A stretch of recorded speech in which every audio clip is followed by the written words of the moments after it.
Well, hello everybody, and welcome to the fabulous Lock and Load show on the world famous Gun Channels platform and broadcasting gun freedom and truth until dawn across the interwebs and across the universe.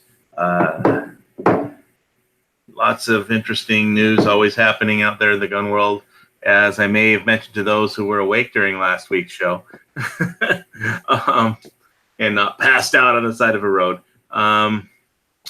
Let's see, the Rat Pack lawsuit against that was filed against the FBI because they didn't respond to the Freedom of Information request to find out if anybody has actually been entered by the state and the FBI into the FBI's Rat Pack service, because the state, all the counties are collecting $42 fees from every person that wants to buy a firearm to be entered into this FBI's Rat Pack service, which is against the 1986 Firearm Owners Protection Act, but they've been collecting the money, and apparently they suspect not one person has actually been entered because the FBI doesn't want to do it, even though the state's collecting the money, and the FBI is not going to put anybody in the list apparently.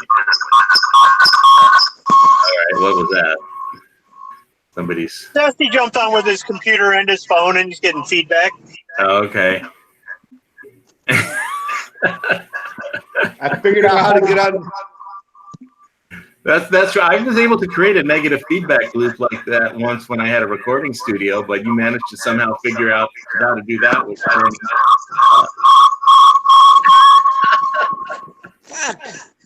that's the negative audio feedback loop, and so that was just a demonstration. I won't tell everybody we plan to do that, but that's just Dusty being Dusty. So as I was trying to get it out here,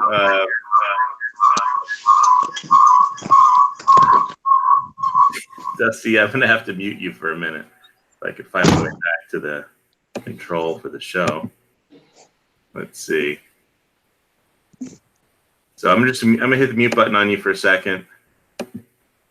So I can just go through this really quick talk about this Rat Pack Second Amendment issue without the negative feedback loop.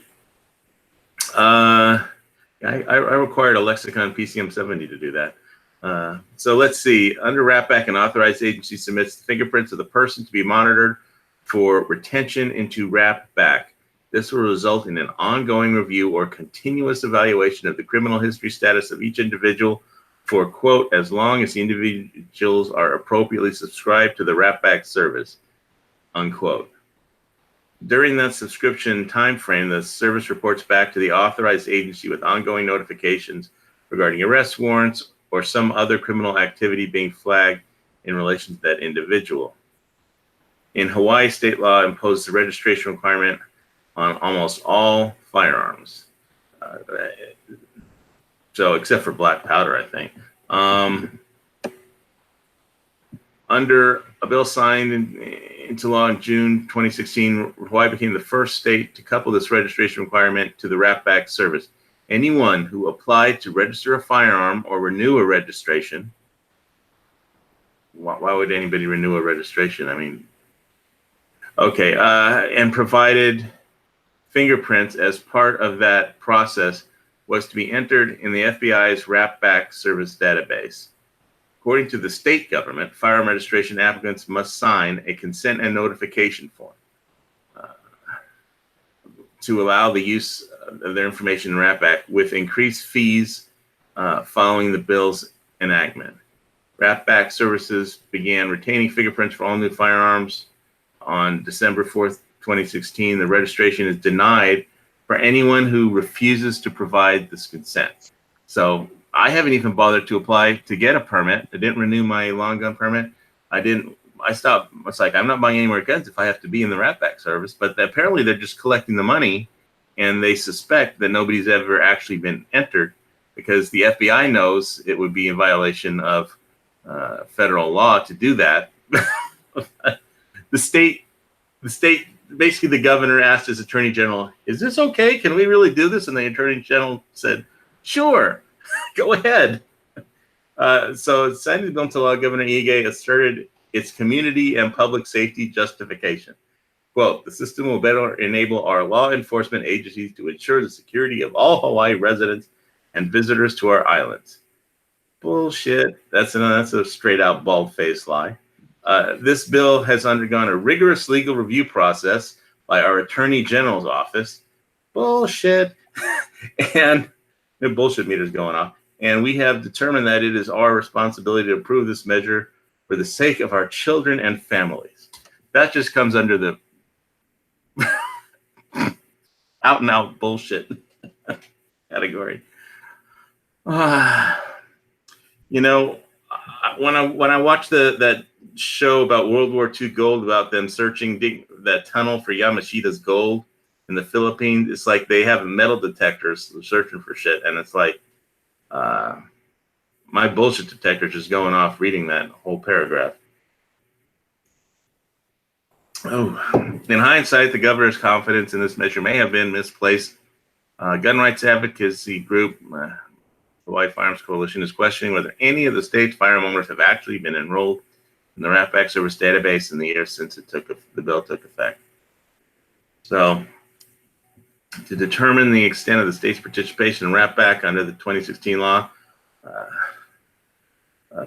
Hawaii Firearms Coalition submitted a request to the FBI under the Federal Freedom of Information Act seeking copies of all documents and communications between the FBI and the state of Hawaii.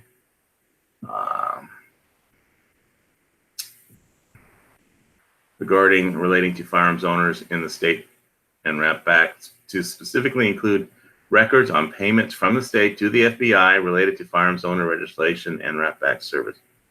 The group anticipates that the production of these records will disclose, among other things, that the FBI is denying the state the use of the RAP Back service and whether this is due to the potential impact on privacy rights and gun rights. So I guess we just have to wait until a judge hears this. But I mean, that's the reason I haven't bought a gun since they passed this. And I suspect a lot of people have just not been willing to. I mean, you're not supposed to be able to charge somebody a fee to exercise their constitutional rights. And having them entered in this illegal database, they haven't done anything wrong. As a gun registration requirement to purchase a firearm, it's just disgusting. I'm just ethically opposed to doing it. So ethically, I just couldn't give them the $42. And I mean, I don't know whether to be happy or sad that they're not registering. Actually, they're just stealing the money, or I'm not surprised. I mean, but they're just stealing the money, and basically the FBI isn't going to let them do anything illegal. Well, didn't seem to stop them doing anything illegal and going after Trump, but it's a whole nother ball of wax. Okay, I think I'm going to unmute Dusty and hope he doesn't have any negative feedback anymore. For some reason, that button is, the unmute button is grayed out, and I can't unmute him. He's going to have to unmute himself, I guess, or log back in and out. All right, and on other news that I wanted to bring up here, there's somebody got lost and not found in the on Maui off of. Let me see if I can pronounce this forest reserve name correctly. Makawao. Probably wrong. Makawao. Makawao. Makawau. Sometimes the O's are pronounced, but it doesn't have an accent after it. So I was Makawao.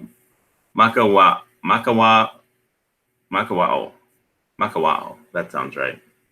Makawao. That sounds Hawaiian enough for me. Close enough for me for Howley, right? With the official search for Amanda Eller, 35, suspended, the family arrives to keep looking. So they found her car, and that's all. And after a very intensive search, all they found was a beer can. Police and fire suspended the search for Amanda Eller on Sunday, hours before her friends and family flew in from overseas in the East Coast to continue the search. Volunteers resumed efforts at 7:30 a.m. today.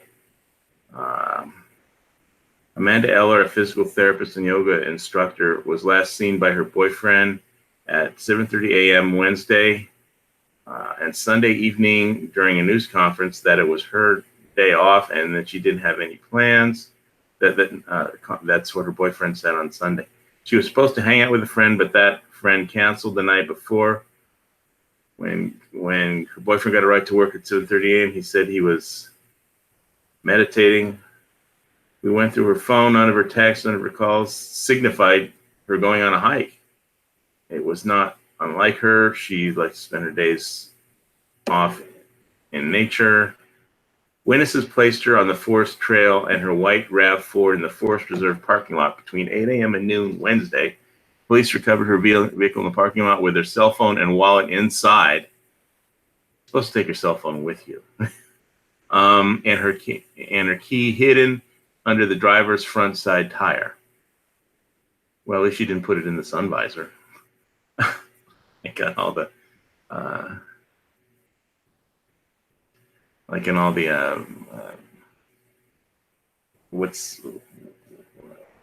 all the Terminator movies. Widespread search began on 10 a.m. Thursday. So within 24 hours, they were searching for her. Drawing fire crews, the department's Air One helicopter, police officers with canines, Haleakala National Park Service rangers, state forestry workers, and dozens of volunteers. The fire department announced it was suspending his search on 11:40 a.m. Sunday. So they searched from Thursday to Sunday with dogs, helicopters, and they had there's a lot of crevasses and cliffs and sheer drop-offs. So they had rappelling crews. Assistant Chief Val Martin said the department normally assists police for 72 hours in missing person cases and would help with future searching if new information comes up. As of today, we and fire are no longer actively looking in that area unless we receive new information. We will still be actively following up with any and all leads. And there's a picture of the young lady, Amanda Eller, a pretty 35-year-old lady. If you just look at the requirements, I mean, for the volunteer searchers, they tell them what to bring, and it's like you shouldn't go hiking without any of this stuff. A cell phone, a backup battery, hiking shoes, rain gear. Let's see.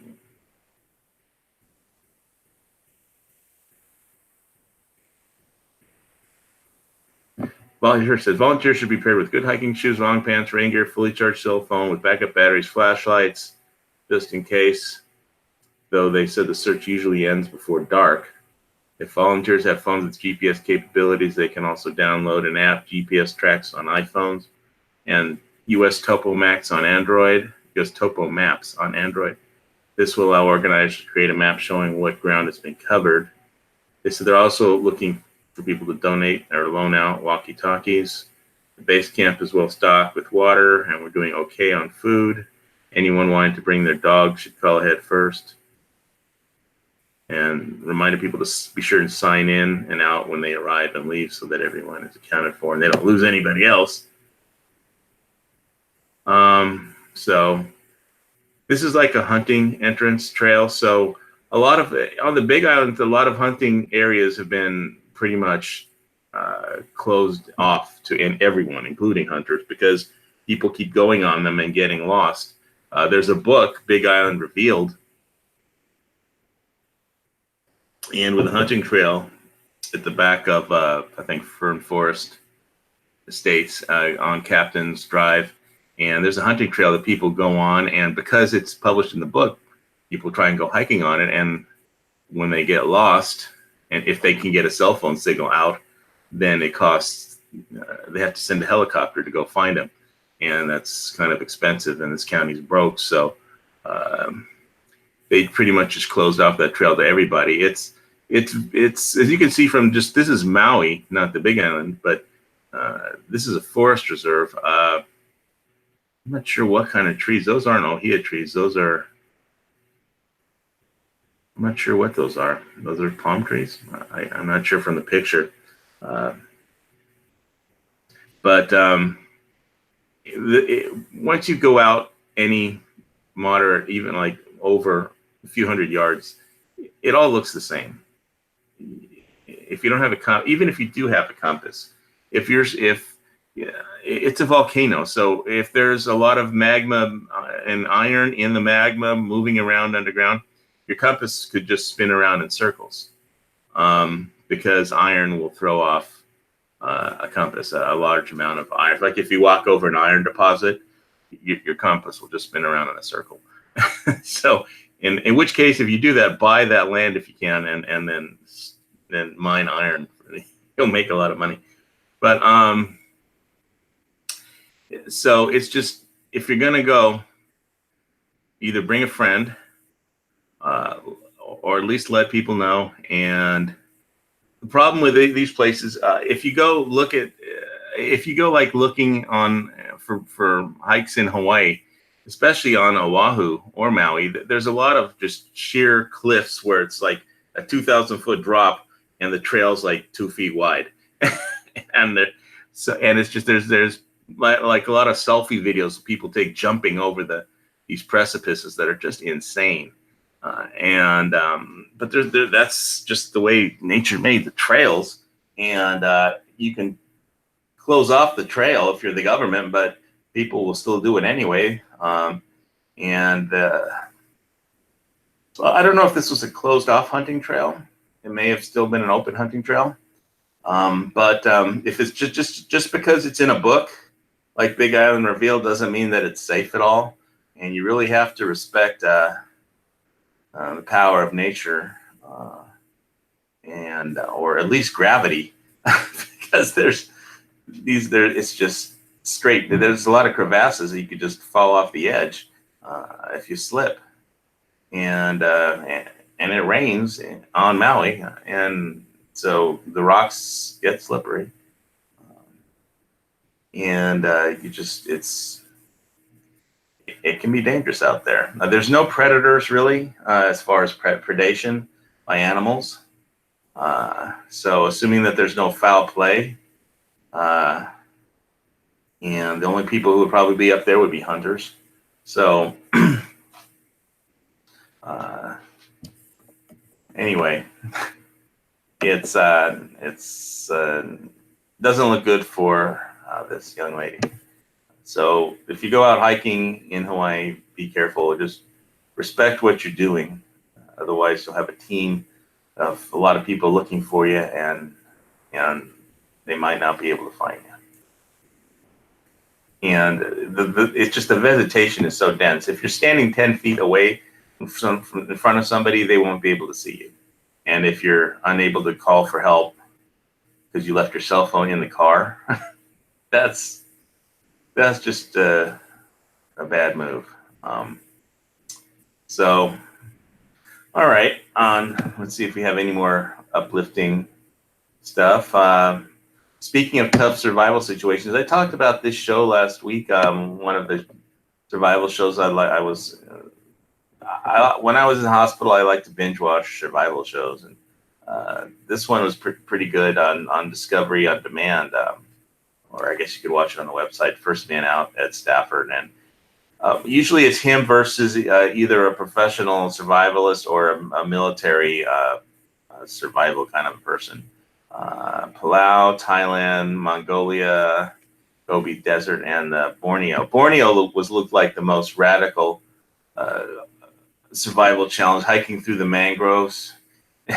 That's just nasty terrain to try and navigate through to the exfiltration point, which was like a tower you have to climb up a tower that goes up to a bridge, but just getting there was just insane. Because the mangroves, it's just, there's lots of crocodiles, and the terrain is, it's just like branches growing over water. So, so it's like a race between him and one other person to see who can get to the extraction point first, or exfiltration point, whatever you want to call it. So that's one of the shows I like watching for survival stuff. And for anybody that's been watching cryptos, it's been booming the last couple of days. The stock market just cratered this morning. It was down like over 700 points because of the China trade talks kind of falling apart.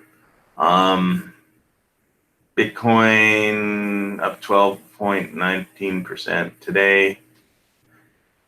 Ethereum 8.55. Litecoin 5.5. XRP, the bankster coin, up 13.43%. You think that one will be there? Dash up 6.2. This morning, Dash was up 11%, but seems to come down a little from its morning high. I wouldn't recommend EOS or Binance or the XRP, but I don't really recommend anything because I don't do investments. But I've got a little bit in cryptos, and it's fun to watch it. You get a nice little rush when your portfolio goes up. Anyway, especially when everybody else is in the stock market is going down. If it keeps going that way, then everybody with cryptos will rule the world, I guess. Let's see. All right. So I've been talking and nobody else has. So if Squib is still around, can you tell us about the Harrisburg, Pennsylvania rally?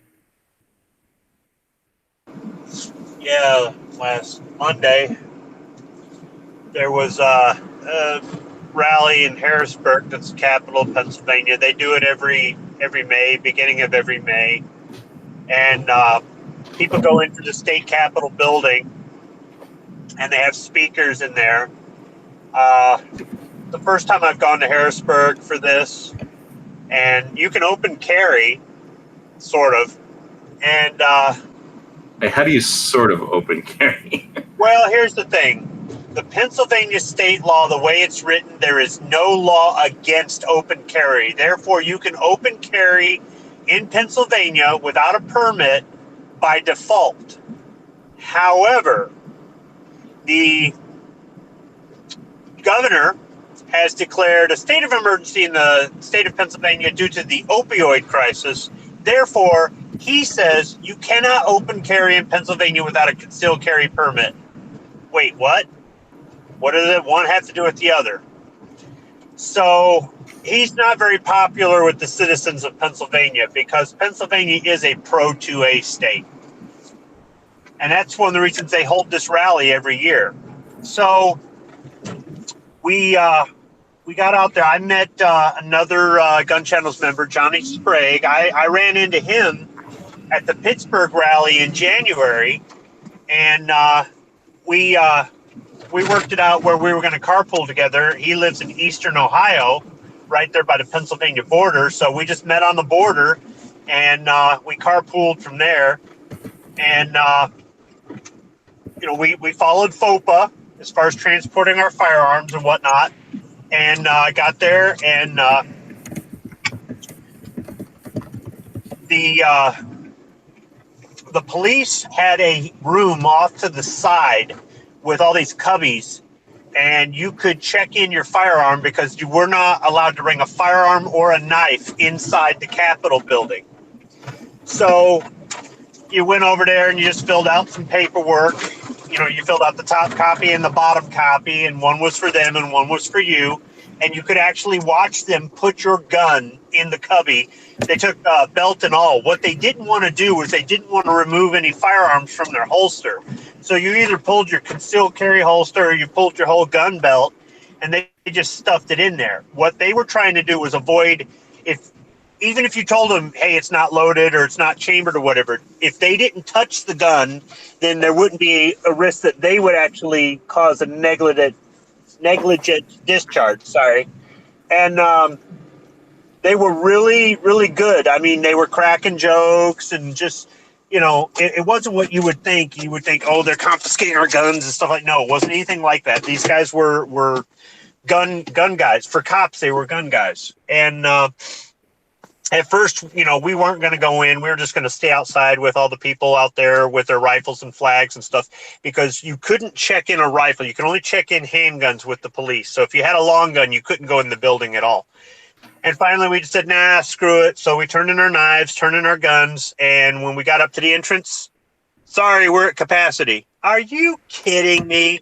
So they said, go around to the back. They'll let you in through the back. So we went around, walked all the way around this thing, got there, and they go, nope, we're at capacity. So we go, well, screw this. So we went back and we got our guns, and we just stood outside, and we were just watching the live feed from the Gun Channels members that were inside, and just doing the usual that we do at a rally. And, that's just networking out with other people, getting them, meet people for the first time face to face, or, running into people you have met before. And after the rally was over, we talked to some other people around us, and a few people had to take off and go places, but the rest of us, we went and we had lunch in downtown Harrisburg, and here we go, walking right in here. We're all got guns and everything. I mean, the one guy puts his rifle right up against the wall and takes a seat. And for anybody who doesn't live in a place where you can just open carry right into a restaurant, nobody even batted an eye. They weren't like, I'm sorry, you can't be in here with those. It was like, yeah, what do you have, So it was really kind of cool. And then afterward, we were outside talking for a while. We ran into a few more people that were on YouTube, and then we just parted ways.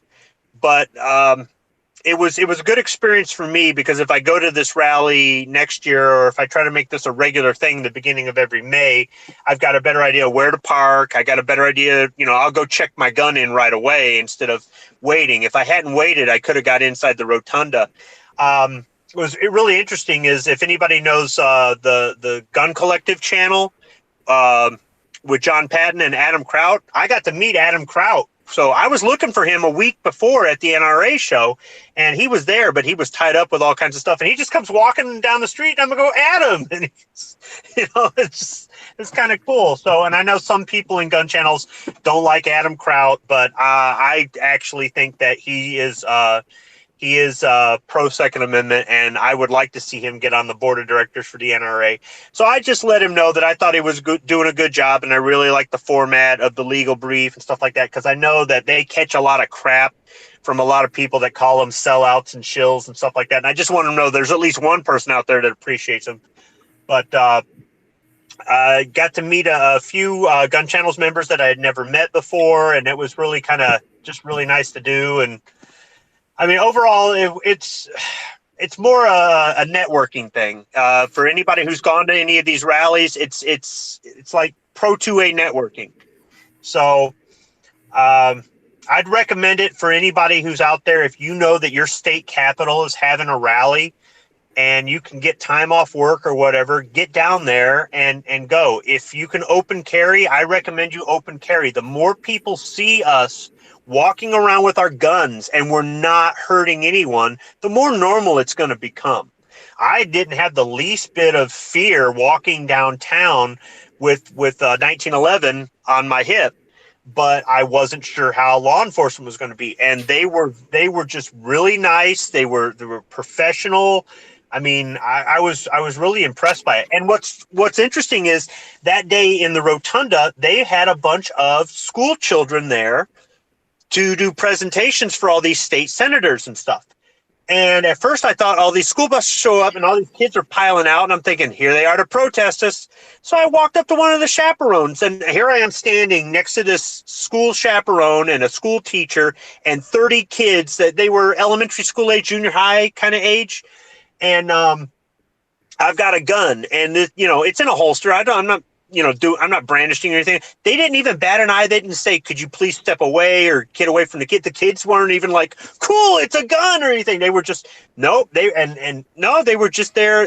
That just happened to be the day that they scheduled to do all these presentations. Like the kids that were near me were like they have some sort of class where they do audio visual, like they play like they're a TV station and do interviews and have cameras. They had one had a boom mic and all this other stuff. So they were going to go demonstrate this for these senators that, this is what they're doing in class.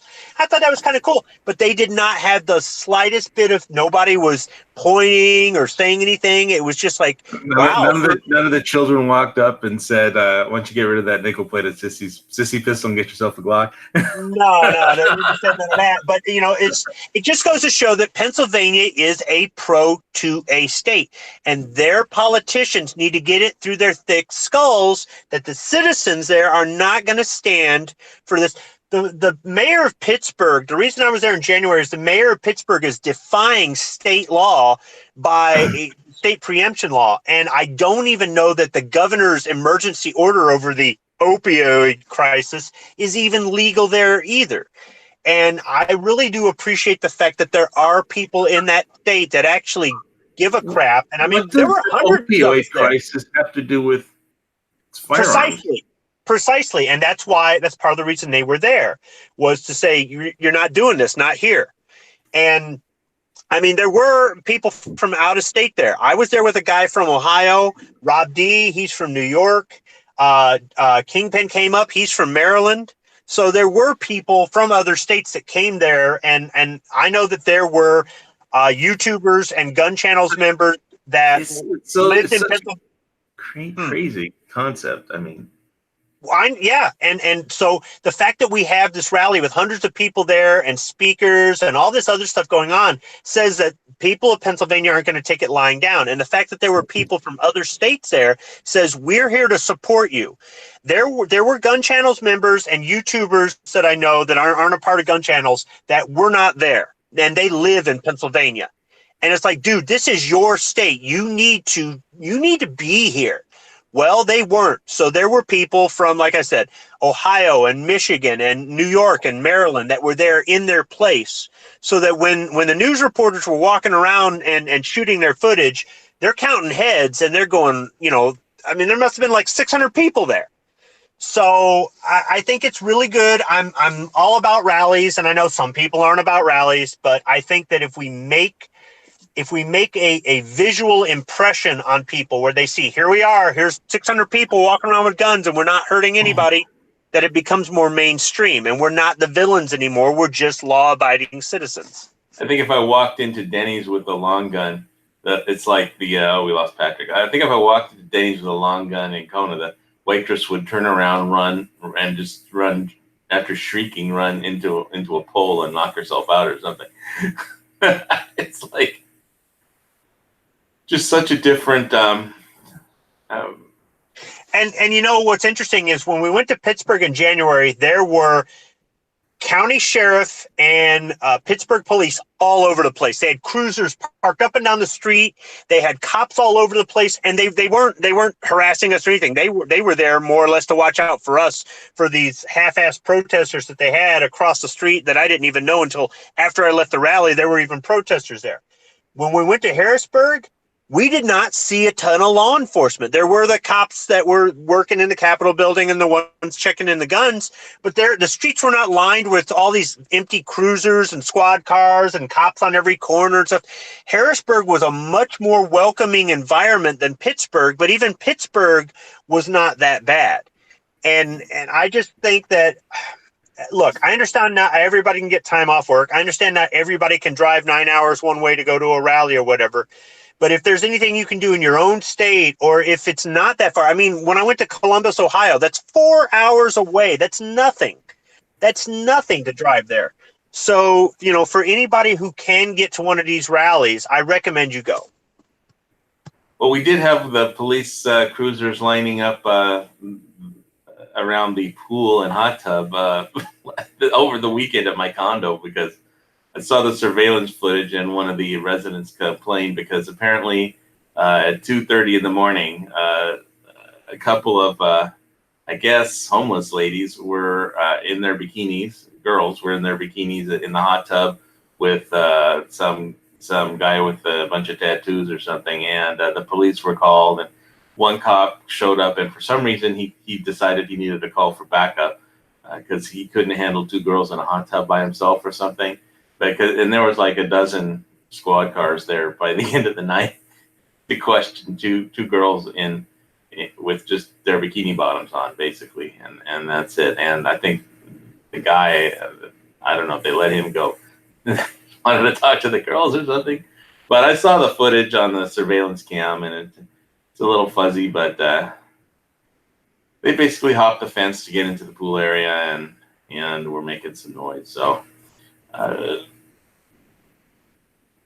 basically trespassing by some homeless people, and I didn't know that was. I'm asleep at 2:30 in the morning, so I just had to catch surveillance footage on Monday to find out what went on. But I'm glad there's a police response, but I don't think we needed a dozen cop cars to handle 2 girls in a bikini in the hot tub. I did not go into the hot tub Monday because it looked kind of murky. So hopefully the manager will drain it all the water and make it nice. So Oklahoma, you made it. How's things going with your garden and your post surgery stuff?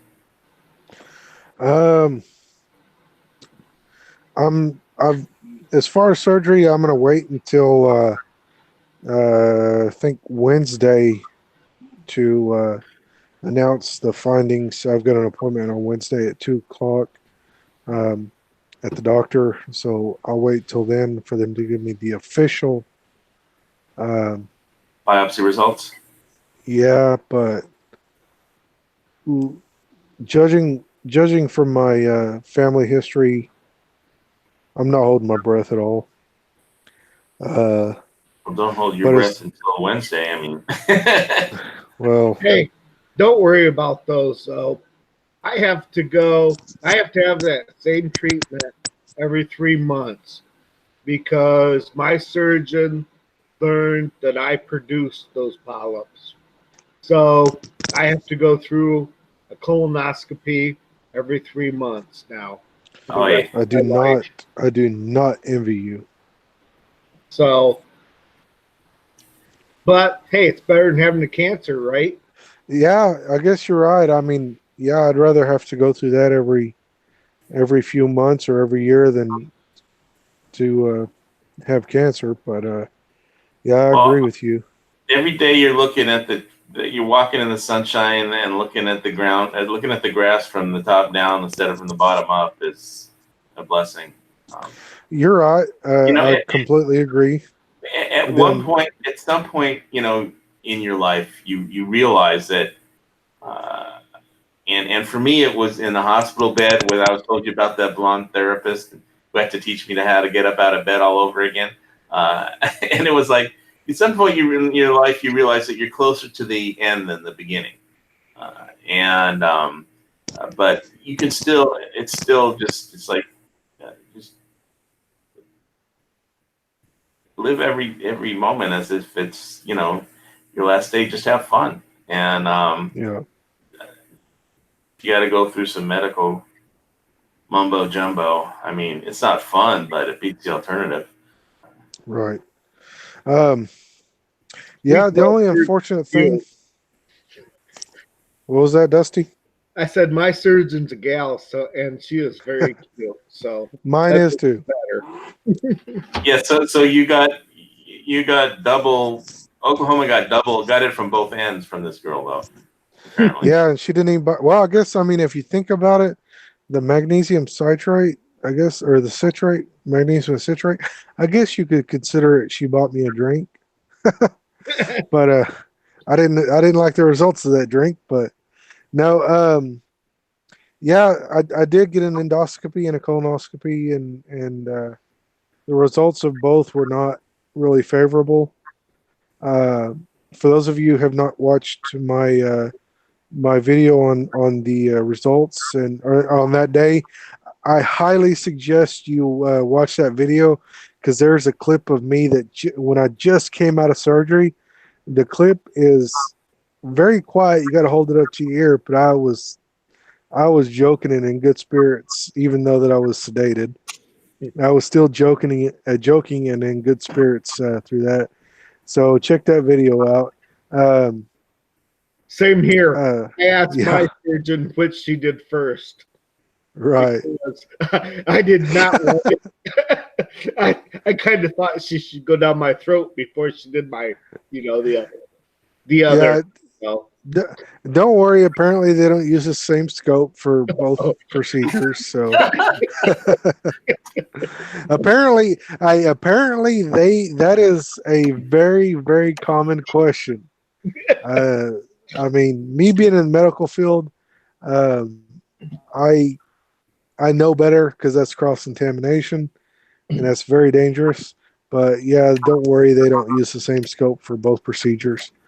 Um, but yeah, I will post a video on Wednesday on the outcome of that. But like I said, guys, um, judging from my family history, um, it's not looking good.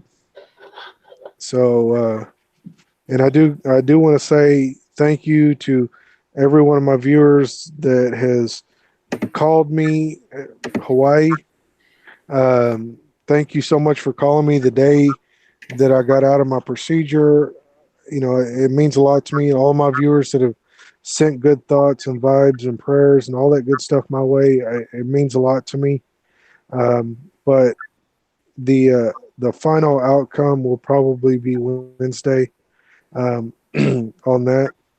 As far as my garden, um, for those of you that watched that my last video, um, you guys see that I'd just gotten a tiller and I'd been out on it. I've been out working with it all day. Well, I say all day, but with my back, it takes a couple hour job turns into all day for me because of my back. So yeah, I've been out tilling the land and trying to get some real estate prepared so that I can plant my watermelons, cantaloupe, cucumber, and squash and okra.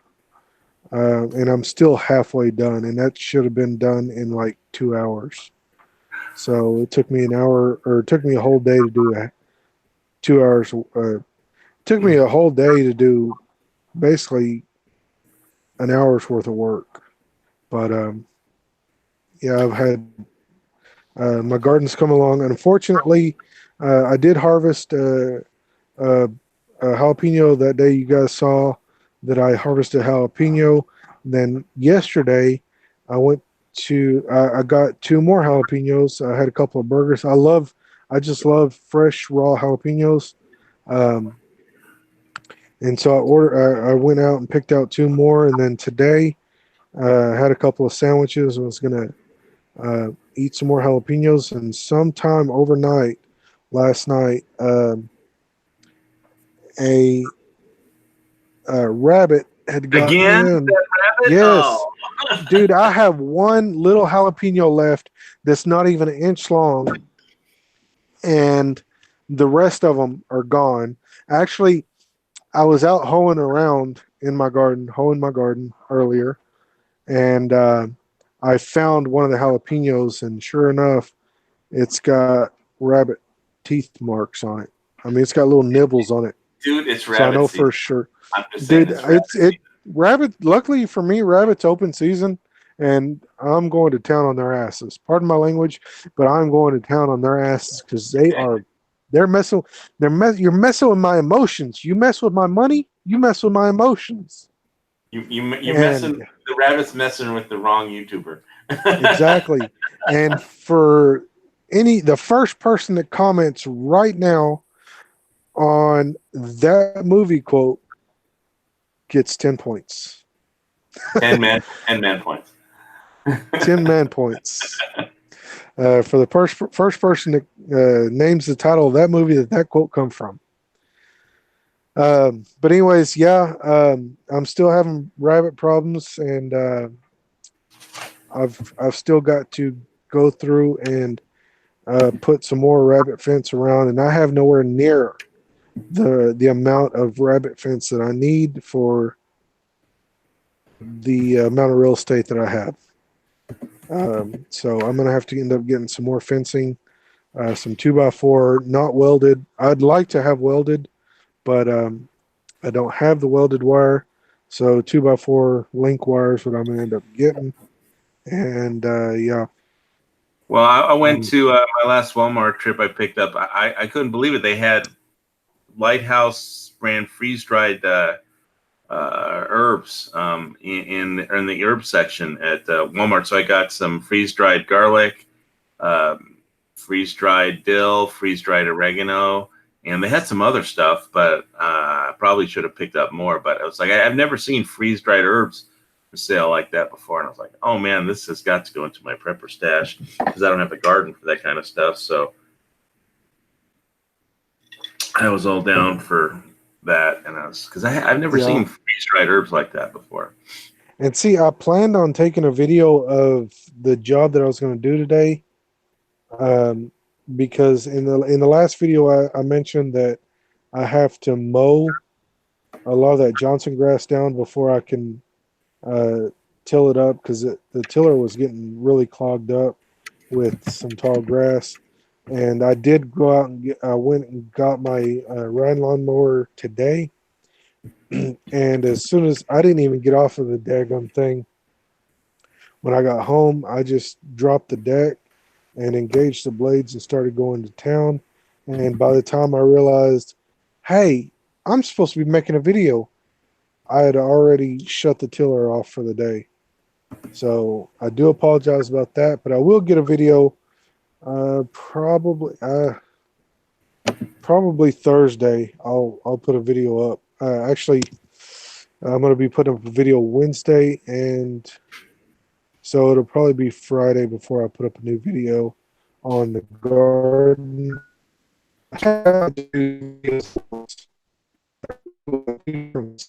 So tomorrow or Wednesday I'll be doing a update on my health, and kind of I'll just do a couple of minutes of update on that, and then I'll do a video on I thought my that was going to be gardening. on Wednesday though, after your. Yeah, my procedure's on Wednesday. If I should have enough time when I get home, Wait, enough daylight left. What's the procedure on Wednesday? I thought. No, update on my procedure. I'm Update. sorry. Right. I think I might have said that wrong. Yeah. But yeah, an update on, because this is going to be my follow-up appointment. So I should have my biopsy back from the cath lab on Wednesday, and they'll probably update me and tell me that I have cancer and that I'm gonna die. So. Oh, that's a positive outlook on life. I mean, I can tell you what my update was like when I went from the recovery hospital to see my thoracic surgeon, and the recovery hospital doctor gave me all the reports they had taken at the recovery hospital to give to the surgeon who did the surgery. And so I get to the surgeon's office. He looks. I give him the file. I mean, I'm still in a wheelchair, kind of. They transport me in a wheelchair anyway, and he can get up and walk a little. But so he looks at the report. He rips off the front page. He says, "This report is all messed up." He just crumbles the page, throws it across the desk. I had no idea what was wrong with it, but he just like, he said, this is all fucked up. Basically, throws the thing across the page. So I didn't know what he was on about. I'm not a doctor. I don't know what the tests were in the report. And so I get back to I get transported back to the recovery hospital from Queens, and so I said, I need to talk to like the doctor in charge, and so the doctor walks in from the head doctor of the guy in charge of the recovery hospital, and says, I don't know what was wrong with your report, but I told him what happened, and said, so I'm not like, I didn't go to medical school. I'm not smart enough to like referee a debate between like two doctors of your caliber, but all I know is that he did like your report. And Oklahoma, you're not going to die. I mean, you're on the right track. You are like me. You probably found them in time, and they will remove the polyps. And like I said, the worst that can happen, family history you like me, and go every 3 months. Right. The only thing is here, and like I said in my last video, is yeah, I'm expecting it to be positive. I'm not going to take it any other way. I mean, I'm going to tell you I guys was right too when now. I got told that same thing, though. So what I Here's got the deal. told is mine. We found it early enough that it had never broke through the lining. I guess, and Yeah, I don't totally understand it, but that polyp has a lining, and the yeah, cancer was there, but it had never actually busted through the lining to spread into my body. right. Well, there's two ways of that happening. Either it breaks through the lining, or it migrates into the colon, and then they end up having to remove a section of your colon. But no, let me explain my way of thinking real quick. Um, I, I I'm coming to terms with, yes, it's the worst thing. It's the worst. I'm expecting it. Um, that way, if the doctor says yes, it was, then I'm halfway there. I'm halfway coming to terms with it. But if she says no, you're cancer free, and have been, then hey, that's a good surprise.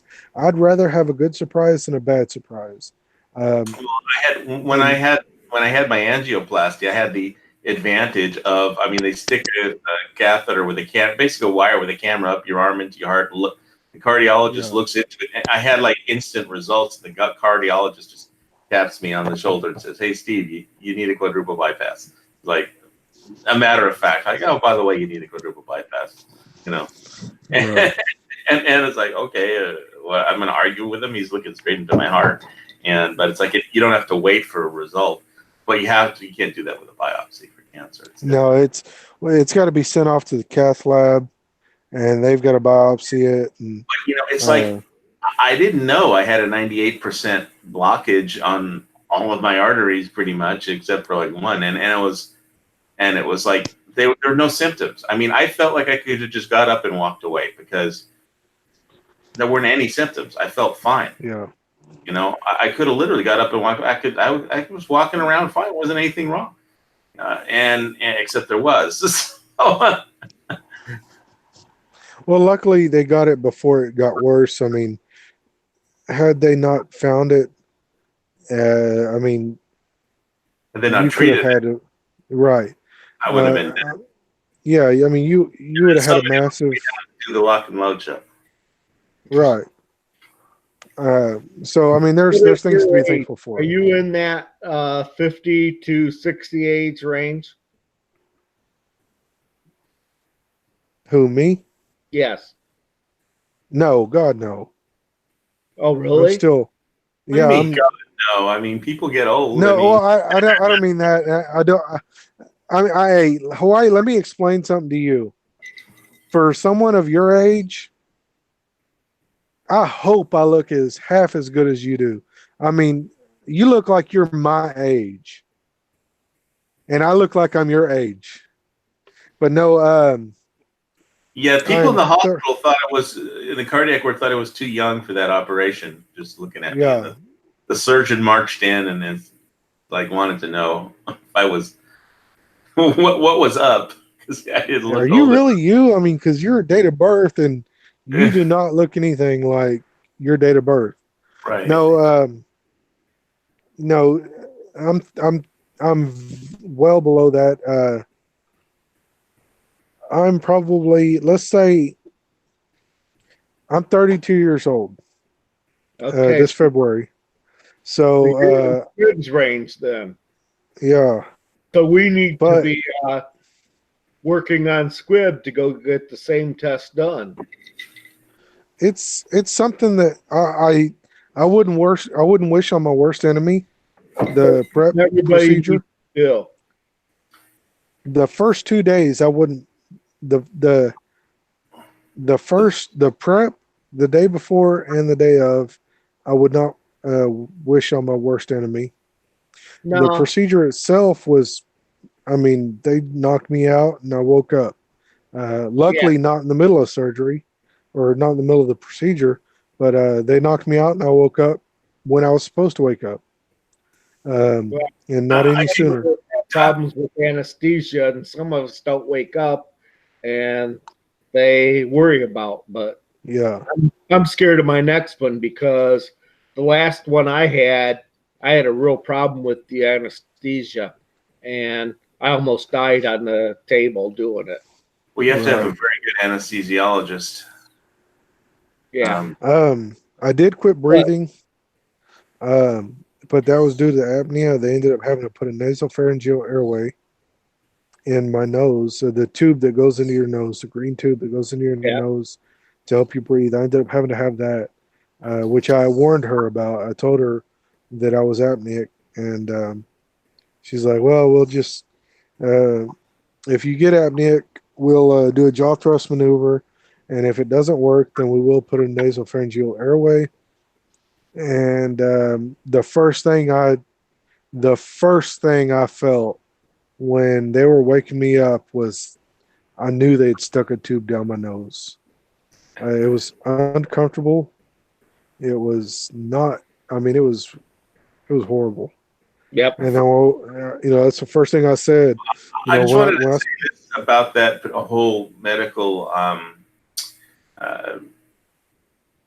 concern for people in general. I had a friend of my family who's a little older, and he had always put it off, and he finally had it done. He finally had a colonoscopy, and they found that they had to resect part of his bowel. But and that probably wouldn't have happened if he hadn't put it off for like from the age of 50 to the age of 73, I think. And Yeah. so having your bowel resected at 73, but he made it through that too, and he's doing well. Yeah, I highly suggest, like, you got a very valid point. Don't wait. If you guys think that you may, if your family history, even if you're my age, 30 years old, heck, even your 20s, if you have a family history of it, and so do far it. all I've had was I've done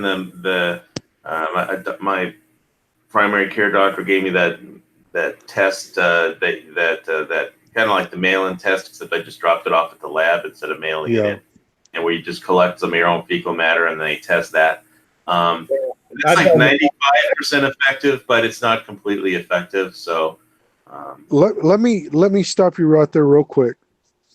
I know somebody that did the mail in the Cologuard, I think is what it was specifically. Her doctor told her do the Cologuard, or no, her doctor didn't say do the Cologuard. Her doctor said, no,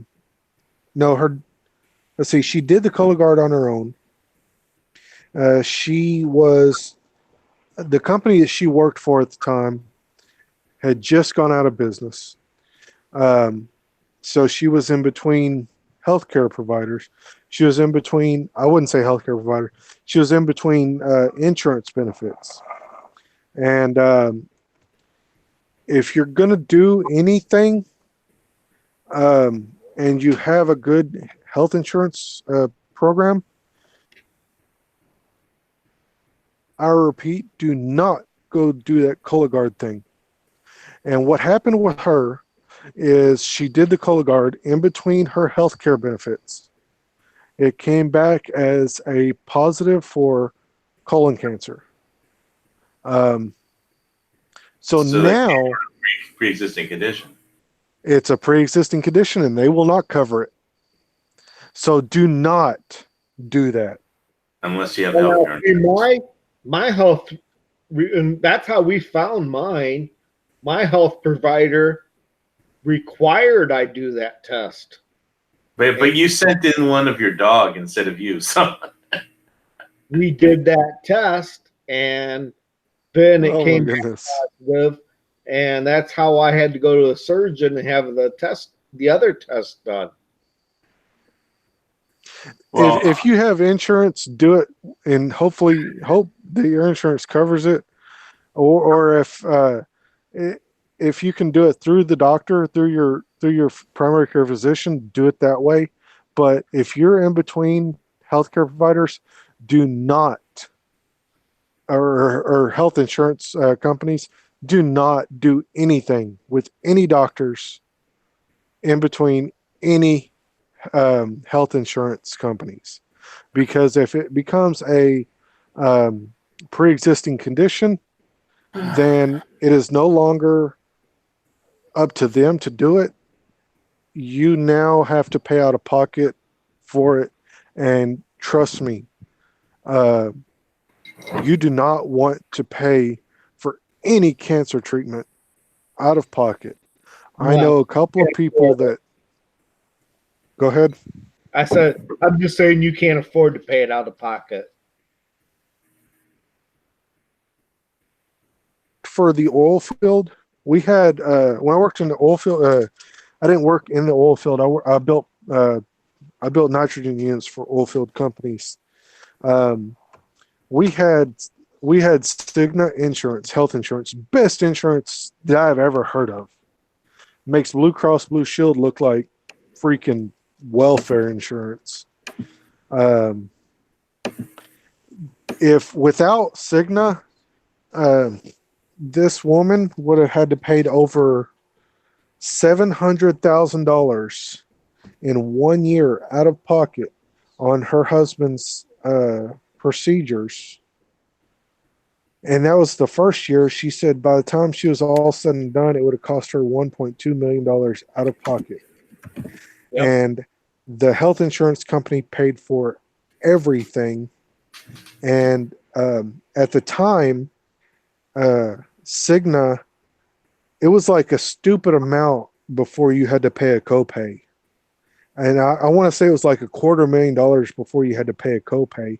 And out of that entire $1.2 million, she only had to pay $1,000 copay. Out of the entire, I think it was a year that he was on treatment for his cancer. Well, I can tell you that I didn't have to pay anything for open heart surgery and 2 weeks at the Recovery Hospital of Pacific. And they even covered my 2 months at the retirement center. after it took 4 appeals. I had to write 4 different appeals, but I didn't have to pay for anything. In the end, everything was paid for by my insurance. And it was just amazing because I couldn't have afforded, that would have bankrupted me, all my family and friends. Well, maybe not all my friends. I have some friends who could, but I think one of my friends sold his company to Warren Buffett recently, so he could probably help me out. But open heart surgery at Queens, a week at the cardiac ward, and then 2 weeks. That was like expensive. That operating theater with all those medical people and the anesthesiologist and it adds up quickly. The only thing I had to pay on my adventure was I had to pay the ambulance ride from Coldwater to Kalamazoo. I had to pay for that ambulance, which was like $3,000 or $4,000. Well, they wanted $25,000 for the air ambulance on the turboprop, and they forgot to bill my insurance company. They kept sending me the bill, and when they threatened to go report me to a credit card agency, I finally called them up and said, "How come you didn't just give this to my credit insurance? How come you're calling me about it? How come you didn't submit the bill to the insurance company?" They're like, "Oops." I have a contract with a local ambulance service that's like $25 a year. So if I ever have to have another ambulance ride, it'll only cost me $25. Well, I hope I don't need any more ambulance rides. For those of you that are watching this, if you guys, for example, if you guys live in Oklahoma, and this is, for example, if like Aerovac has a program, a membership program, you pay $25 a year. That is a $30,000 flight. I know a 40-minute drive. What was that? Same thing I have here in Michigan. Right. if you have the option to have a membership with any type of air ambulance company or even any private ambulance company, whether it be a city owned or private company like AMR or EMSA or any of these other companies, if you can get a private membership for $20, $30, $40 a year even, I guarantee you it's worth it. You may not need it, and I hope nobody ever needs it, but if you do, it's worth it, because a 40-mile drive, 50-minute drive, I'm sorry, 50-minute drive is a 9-minute flight from where I live to the closest level 1 trauma center. That flight, a 9-minute flight, is $35,000, and it is. You can't pay for it. There's very few people out there that can just afford to give them $35,000 for a 9-minute flight. If you have this, or a local air ambulance service, even with AirVac, Metaflight, I'm not sure what else there is across the country, but if you have the option to get these $25 memberships or $40 memberships a year, do it. It makes a big difference. Yes. And in my situation, I was lucky because all the helicopters and all the airvacs were busy, because the hospital was going to ship me that way. And Right. after I got home, I would have learned I had that bill to pay. But at least they couldn't get one, so they shipped me by ambulance that 40 miles. Well, what was really amazing is that the cardiologist, it's hard for me to get an appointment to see him. It was like a 6 months wait normally, but the way they do their triage, if you wind up in an emergency room and with heart problems, that they kind of triage you, and he ordered the air ambulance for me to go to Queens, because I would have just gotten up and walked out of the hospital otherwise because I was feeling better, and I wouldn't have known there was nothing wrong. But he figured it out just by reading the emergency room report. So, and then he just had to verify it with a angioplasty. So sorry if we got off the topic of guns. I know people want us to talk only about guns, but we're old guys with guns. Oklahoma's only 32, I guess, so he doesn't qualify as old. I was in a local restaurant, fish market bar last week, and the bartender, her name was Janelle, and she said she's old, but she thought she was old because she was 35, and I was just laughing at her. And so were the other guys at the bar. Like when I was in the hospital, when I was going through all mine, the only time I was really with it was when I told my wife, I said, "You better text Squibb and tell him I'm not going to be able to meet him today." That is the only time I was with it. And after that, I was not anywhere close to being awake or with it. Yeah, well, it's hard to know in an emergency situation if there's something wrong with you, because it's not always apparent to you. Yeah, but insurance is very similar. I said, I'm not going to make it to Lansing to go to a gun show today.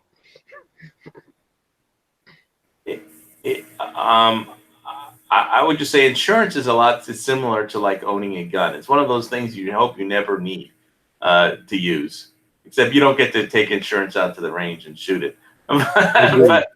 No, you don't. And people don't realize what it is until they use it.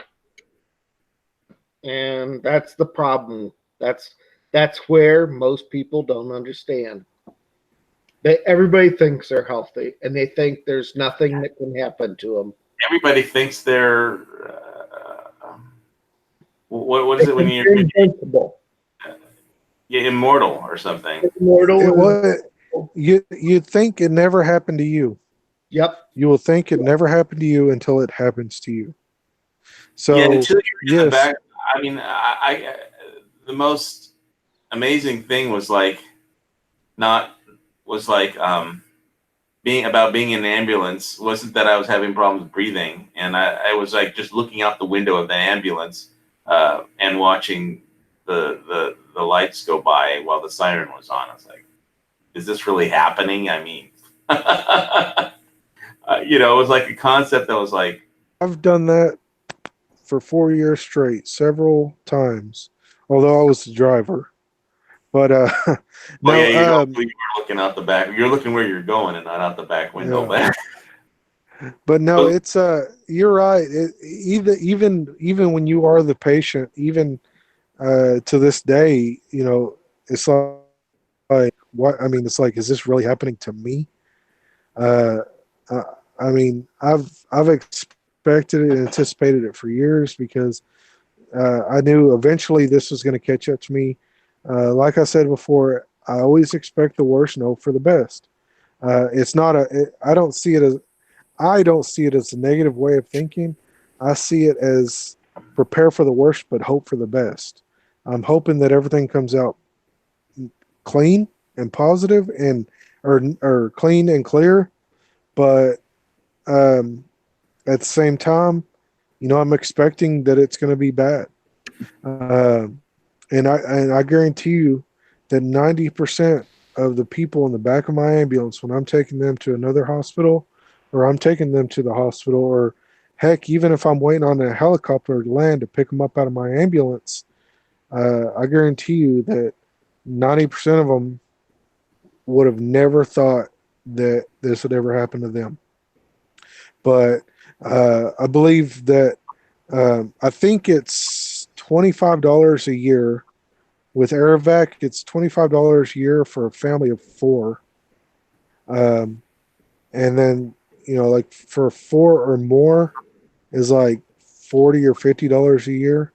So even if you have friends and family, if they want to pitch in $5 or $10 to get, a bunch of them on that Aerovac membership, it's worth it, because you cannot afford, for those of you that, for me, it's normal for me to go 30 miles just to go to Walmart.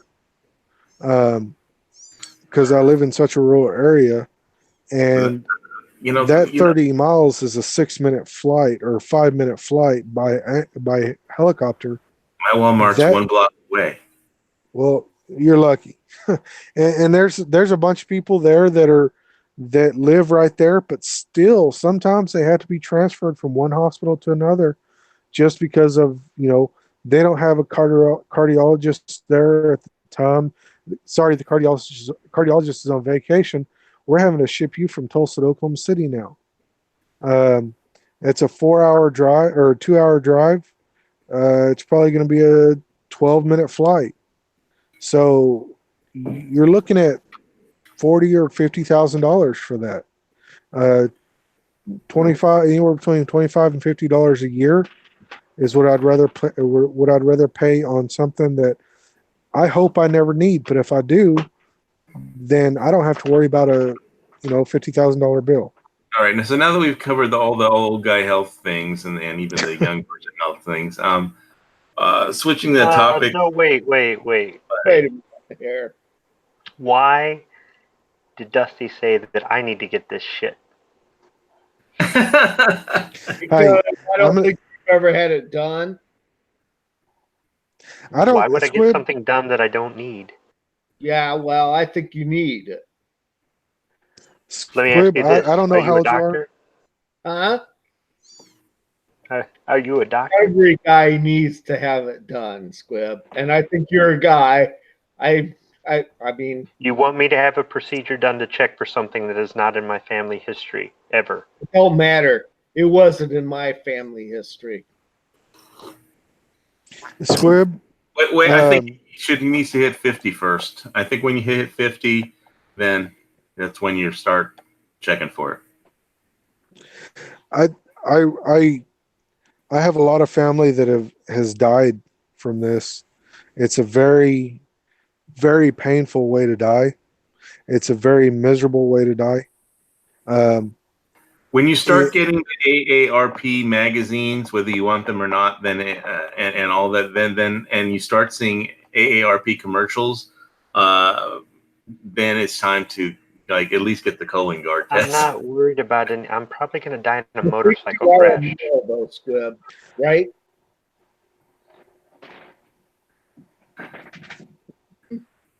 Well, at least He I'm won't probably answer gonna- that question. it's either the I'm the corn cobs or the colonoscopy. So I said I'm probably going to die in a motorcycle wreck. No.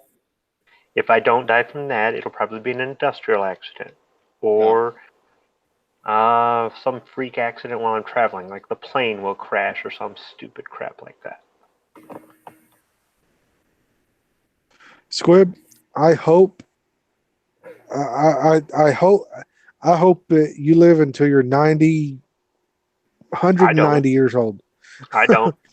I The hope- other day I was saying 64 would be good. I'd rather just kill over dead before I start losing my faculties and I don't know what day it is. I don't. keeling over dead is never good. But can I switch this topic, please? So I have 4 years left. I don't like that, Squib. Okay, new Gotta die topic. someday is something. Best handheld science fiction weapon. Go. Zombie ray gun. Plain and simple. From where? I never heard of Call of Duty zombies. that. I never played Call of Duty. It's one shot kill. If you never let me. So you never played Call of Duty Zombies? Of course, every zombie movie is a headshot. Even with the biggest rifle, it's like 10 shots with, let's say, an AR-15. One shot, one kill, zombie ray gun, plain and simple. All right. I never heard of that particular weapon, but it's okay. It's a game. I guess I'll qualify that as science fiction. Science fiction, yeah. Okay. Anybody else? Best handheld science fiction weapon.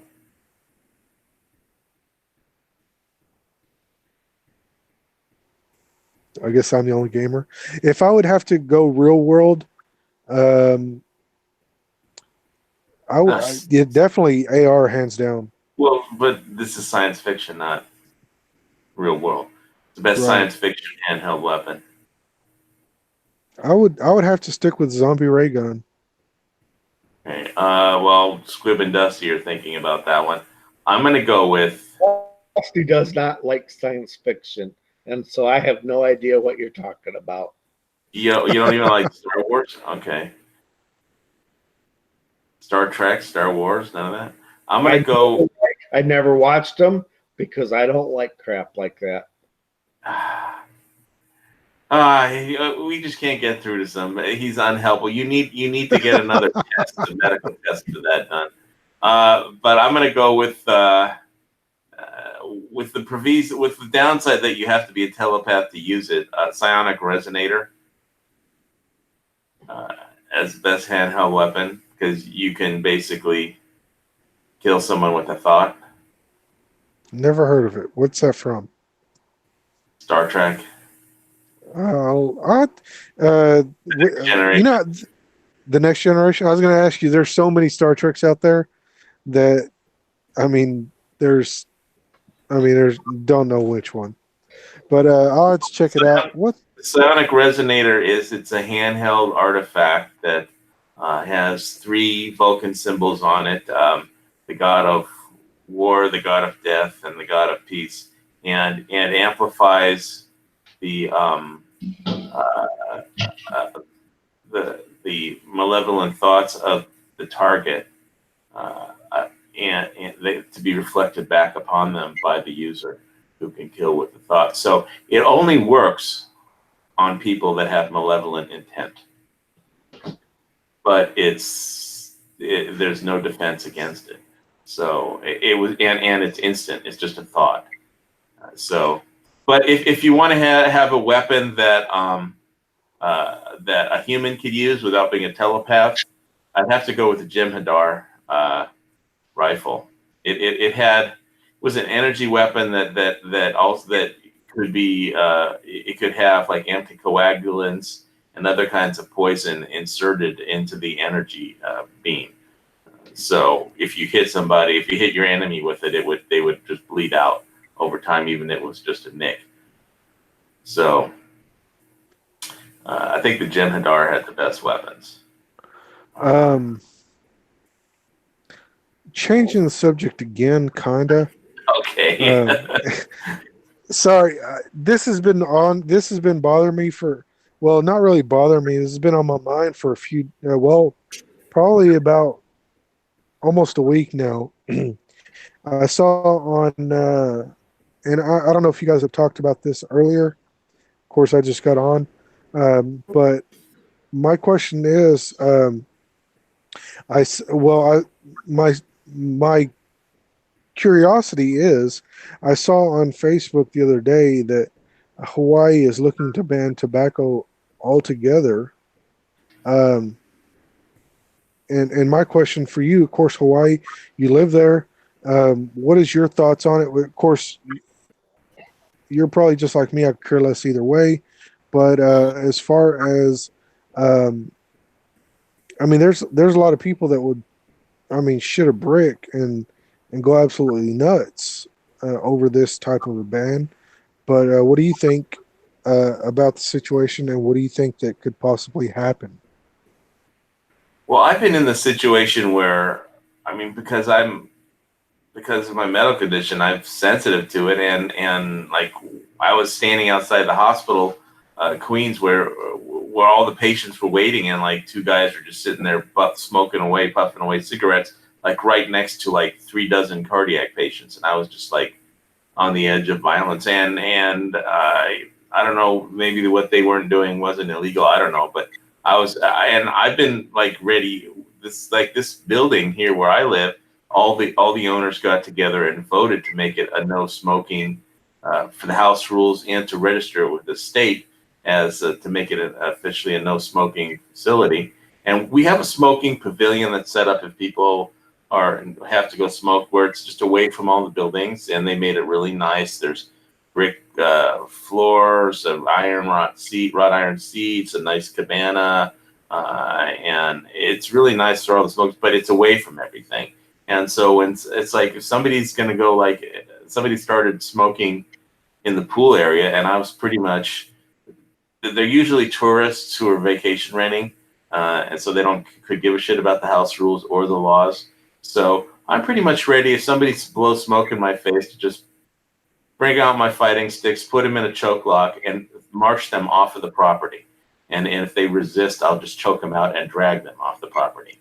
And so, it could care less, because I've been in confrontations with tourists, and they're like, "Well, are you a police officer? Or are you a cop or something?" I said, "I don't need no stinking badge." So whatever the fucking laws are, we did all the laws stuff. The police aren't going to respond to a smoking complaint. They'll respond if there's two girls in a hot tub trespassing, but if somebody smokes, they aren't going to respond for that, even though it is against the law. So they will write a ticket if they see you doing it at a park that's posted. Some of the parks are posted. But I'm in the situation that if somebody wants to come down to, like, a tourist wants to come down, or even like the other day, some guy, some girl that lives here had a boyfriend visit, and he wanted to smoke at the pool, and I was like, "You can't do that here. There's like 5 no smoking signs." And if somebody wants to, that's something I will throw down for. But it's like I try and reason with them first, and be as nice as possible. Like from Roadhouse, first just be nice until it's time to not be nice. Well, I tell them, what the rules are, why the rules are, why I'm particularly medically sensitive to it, and be nice and friendly until they don't give you a choice. And then when it's time to not be nice, put them in a choke lock and march them off the property, and tell them not to come back. And if they give you some shit about, well, I rented the unit, and then just take out the sticks and give them a stick fighting lesson. It's like, Right. So it's like, I'm not going to rely on the police, because they're useless for that kind of thing. I mean, if they'll write a ticket if you're in a park and they happen to see you there, but you can't call up the police and say, "Hey, there's somebody smoking." I mean, it's just something you have to deal with yourself.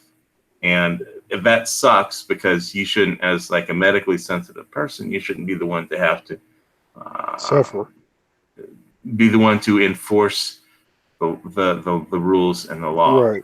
Right. It'd be nice if people just follow them and if they go, "Well, you're not a police officer." So, no, I'm not. I don't need a fucking badge. I'm the one that's gonna kick your ass. Yeah. and I know how to do it. I don't like having to do that sort of thing. And like I said, I will be nice first.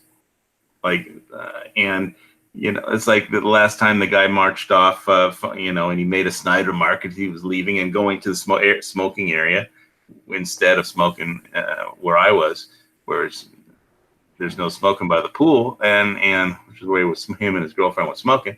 And so they went to where they were supposed to be. And so if he makes a remark as he leaves, that's okay. I don't care. You can, the names still won't won. hurt. The names, he said that as he was leaving, going to the smoking area, right? So it's like, okay, you don't like me, I can get over that. But having somebody blow smoke in my face is like an assault on my lungs and my cardiovascular system. So I won't tolerate it, but I won't automatically throw down first. I'll do everything else before that. But when it comes down to it, yeah, I don't care what the law is. I'll enforce it. I'll enforce my own law when it comes to somebody assaulting me with secondhand tobacco smoke. I think people should be free to do what they want. But I mean, if the buildings are all posted as registered with the state as no smoking, smoke-free facility, and you just blatantly scoff that law, and you're impacting other people, then it's like just remember what happened to Captain Cook when he pissed off the locals. Nobody ever found his leg bone. That brings me to my next question. I guess 2 in 1. First of all, of course, is it true? Because you can't pretty much believe everything you see on the internet. Second of all, what do you think would be the outcome with the public? Do you think it's going to be they're going to throw a fit about it and try to revolt, or what do you think? Because a lot of people. There's a lot of people. There's a lot of people out there that'll fight tooth and nail just to have a damn cigarette. If you put a gun to their head and if you put a loaded shotgun right in their ear and said, "If you light that cigarette, I'm going to blow your head off," they'd light the cigarette anyway. Yeah. Not because they didn't believe you were going to pull the trigger, but because they just need that cigarette and they don't care. It's the addiction is that strong. Yeah. So, and that further, warrants, my question for your opinion. On a statewide level, they're looking to ban tobacco products, period. What do you think is going to be the outcome on a civil level? Civil as in civil lawsuits? As in, there's probably going to be a revolution. There's probably going to be this. There's probably what do you think is going to be the worst thing outside of the courthouse? I mean, people taken to the streets and angry mobs. What do you think? Smokers? I mean, they'd get like 4 feet and then start choking. But no, if you ask any police officer, ask them how many calls they get for smoking, and it'd be like 1 or 0. And how many calls do they get for anything else? A lot of them. But for smoking, that nobody bothers to call the police because they won't do anything. Right. No, I agree with that. But I mean, the state. Okay, let me ask you this: is it true or not? Yes or no? That they're thinking about that ban. This government, Hawaii is so crazy. The government, they think about all kinds of crazy things. I mean, so they're pretty much you wouldn't be surprised on this island. All right. So Not joking. let's say that. I believe you. I mean, I believe you. So, you pretty much validated my question. With that whole gun to the ear, shotgun to the ear, statement. Um, if they did uh, decide to do, if everybody voted, and the votes won to ban smoking or ban tobacco products statewide, what do you think is going to be the outcome? I mean, you said it yourself. If somebody had a shotgun to their ear and it was loaded and ready to pull the trigger and blow somebody's head off, if they lit that cigarette, they're going to do it. So, what do you think is going to be the repercussions of that ban? I mean, do you think people are going to take to the streets, form angry mobs of emphysema victims, or do you think it's just going to go quietly in the night?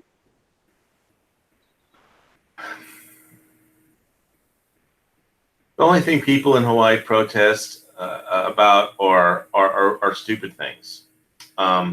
They'll protest telescopes on the top of a mountain. Literally, they'll protest. They will stand out. There have been protests in Hilo in the pouring rain, complaining about improper water management and the lack of water in Hilo because of drilling into underground aquifers or something. Literally, people protesting about water in the rain in Hilo. I mean, the most crazy thing you've ever seen. Pouring rain and they're protesting about water in Hilo. People will protest about the lack of marijuana dispensaries in a state where you can get a card for a medical marijuana card, but there's no place where you could actually legally buy it.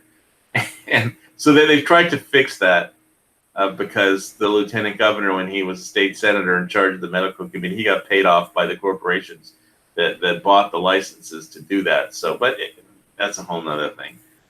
People will protest the tourist helicopters flying over the houses at 24 hours a day, because it's getting, everybody wants to go see an active volcano, and so they just fly right over people's homes, and it's like it's like Tansanut Air Base if you have property. I mean, when I did Welcome to the Jungle and I was hiking into the jungle, that video, you could hear the helicopters, and those were tourist helicopters just flying over to the volcano, taking tours, and then it's 24/7. I don't know if they go over at midnight or something, but when the sun's up, the helicopters are up, and and short of shooting him down, there's no way to stop them.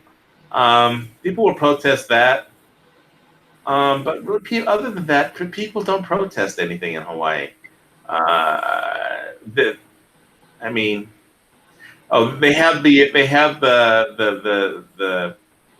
did have the I take that back. They did have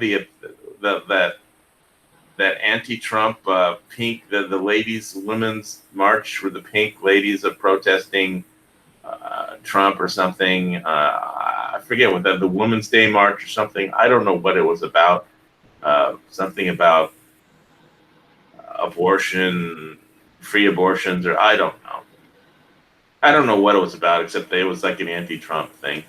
But for the most part, people don't protest much in Hawaii. I mean, it's like you can walk into a bar and get into a bar fight arguing over politics, but people really just don't go out to protest things very much. So I mean, it's just not. It's just you go to the beach if you're just upset. You go to the beach and chill out. I don't know. Yeah. I was just curious because, like I said, I saw it on Facebook, first of all. And second of all, I've learned really fast that what you see on Facebook is not true, or may not be true. So, because, I mean, anybody can Photoshop a news clip on anything. But You can I make your thought, son into an athlete if it helps him get into college, I guess. right. Reach the I right mean, you're people. right. I mean, if you've got enough friends on Facebook, you're the president of the United States. Yeah, they're uh, talking about breaking up Facebook too, politicians. I, And don't- I don't so I is don't care if they do. I hope they do. one of the I hope they founders. do. Because you know what? To me, I don't get it on Facebook. I get on Facebook maybe 20 minutes a day. I don't do Uh, Facebook at all. I used to do it all the time. I mean, first thing I did, I'm going to admit it. I'll admit it. I used to get on. I wake up. First thing I did is check Facebook. Second thing I did was, have my morning colon cleanse to say Oh shit! to say, to say it respectfully. And then while I'm doing that, guess what? I'm on Facebook. Now I get on there. I'm on YouTube more than I'm on Facebook. I mean, I'm on YouTube. I get You up. know, The first thing in the morning I do is check. After I make my coffee, is I check my cryptos. And yeah. lately, last few days have been good. For everybody else who checks the stock market, like today probably was a bad day for you. But yeah, like I said, I could care less about Facebook. It does make a lot of things a lot easier. I mean, it makes things, makes communicating on a mass level I think a it lot makes easier. sense. It makes sense for a third world country to have something like that. But in a first world country, it's just a total social engineering It platform, is and 100%. I think that's what the problem is going to be in a first world country with that kind of uh, absolute. It's a surveillance company now, and It is, and I tell a lot of people this that have Facebook and that have very I wouldn't say high level high security level jobs or anything, but most people that that have high security level jobs do not have Facebook. Um, there's I learned a lot. I learned a lot from my groups, my homesteading groups, prepper groups, I think all that stuff. the military even had to ban for security reasons, like the Fitbit watch, because it's because any enemy force could just use that information from soldiers' Fitbits to find out exactly where they are every Oh minute of the wow, day. And I didn't know so, that. yeah, so that was a Um, problem for the military. They had to tell people not to use active duty people not to use Fitbit. And a lot of people like Fitbit. It would help me through when I was doing recovery. I mean, it monitors how many steps you take if you go up and down steps, and it gives you little rewards for how many steps you walk every day and stuff like that, and little virtual rewards, and it motivates the extra motivation for you to keep moving, but which could be useful if you have to stay in shape, or you're recovering from a medical situation, or if you're in the military, if you need to stay in shape for the military, and you want to get that extra motivation,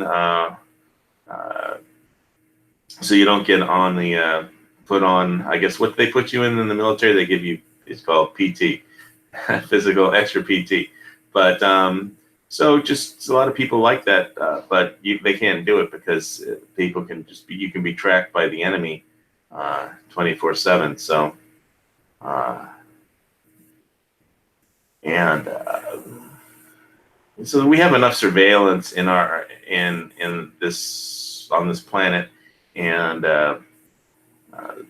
in between China and Huawei trying to do that to the world, and the whole Belt Road thing, and the trade talks, and Iran.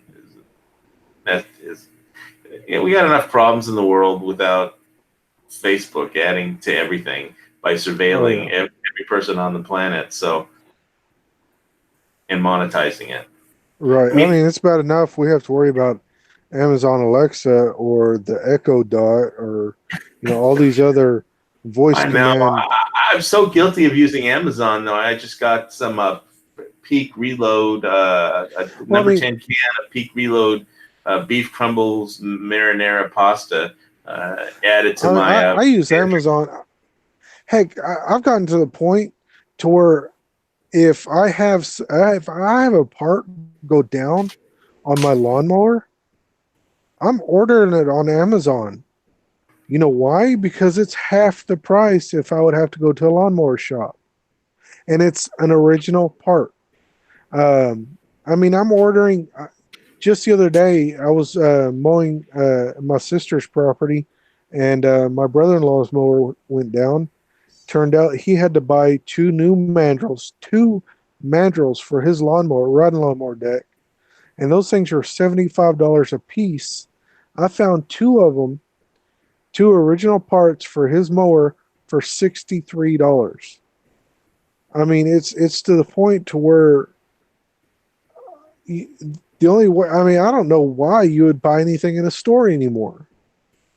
Of course, I go to the store and get gas and grab a soda and a piece of pizza, but Well, I like going to store. I mean, like cruising the aisles of stores. Like if it's Lowe's or Home Depot, you might come oh across something. yes, And if when I was in Walmart, I came across those. Yesterday, I came across those freeze dried spices that I had never even knew existed. you And know, it was like that's just cool. It's like I mean, a freeze dried garlic sitting in a little spice jar that'll last forever, pretty much, and it's just fucking awesome. the funny thing is I bought my tiller from my cousin that lives literally a block away. I was just when you texted me, I was at his house, but I bought my tiller from him, um, and I was actually looking on Amazon to buy a tiller. Which text It's was it? The PS. It's Monday. yeah. Yeah, actually, when I text you back, I was standing at his house. At the same time, I was typing that text. I was saying, "Oh crap, I got to go to the house." So I was texting you while I was talking to him at the same time. But yeah, I'm looking at buying. I was looking at buying a tiller on Amazon. So I mean, and it was actually the tiller that I bought from him is a $700 tiller on Amazon, but I bought from him for, of course, 400, and it's a year old and starts right up right now. I mean, I can go out there and turn the key on or the kill switch off and put it into the on position, and I can turn it on right now. But yeah, it's to the point to where I buy so much crap on Amazon that at least I think the longest I've gone without an order, without UPS coming to my house, was a month. And I order so much crap on Amazon that I know who my UPS driver is, and I know him on a personal basis.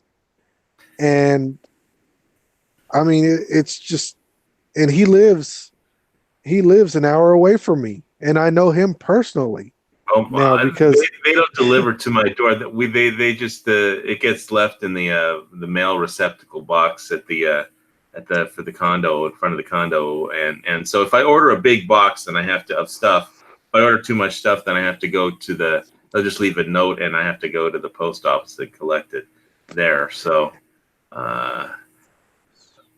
my last and that order brings did. Go ahead. I was going to say that brings me to my next point. Real quick, if anybody that knows me personally lives where I live in my town, because I have a couple of viewers that know I'm on this show every week. For those of you that are about 30 minutes late, I do apologize. That's because the UPS driver sits out in my driveway and we talk for about 30 minutes every week or every time he drops something off. Oh, well, I think I ordered some straps for my tree straps for my hammock, and some heavy duty tree straps. I think it was something Guru, Hiker Guru or something. And what else did I get? An extra bottle of, because I'm also out of Openoff's leather oil, and a number 10 can of Peak Refuel, that beef crumbles and marinara pastas. I will say this about the Peak Refuel brand of freeze-dried food. The number 10 can felt full, as opposed to most of the Mountain House stuff, which is about half filled. But Yeah. it costs twice as much. So, yeah. But if you think about it,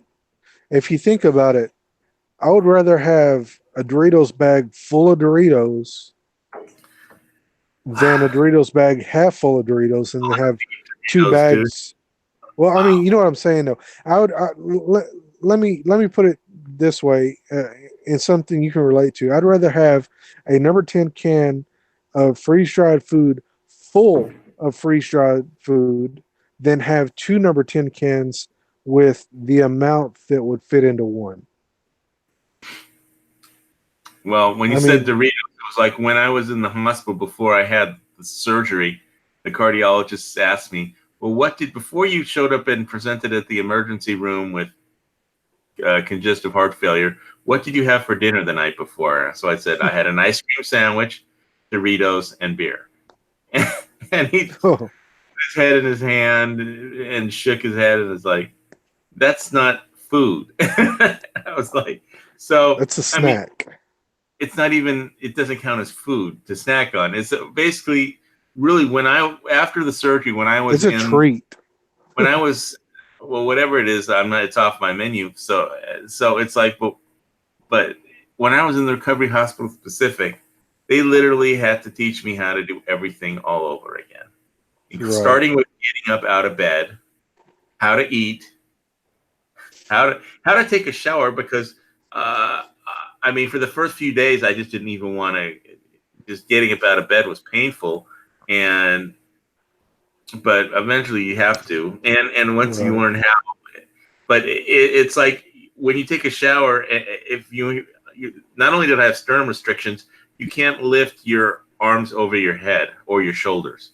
So it was just difficult. You have to learn how to do everything in a different way than you usually used to do it.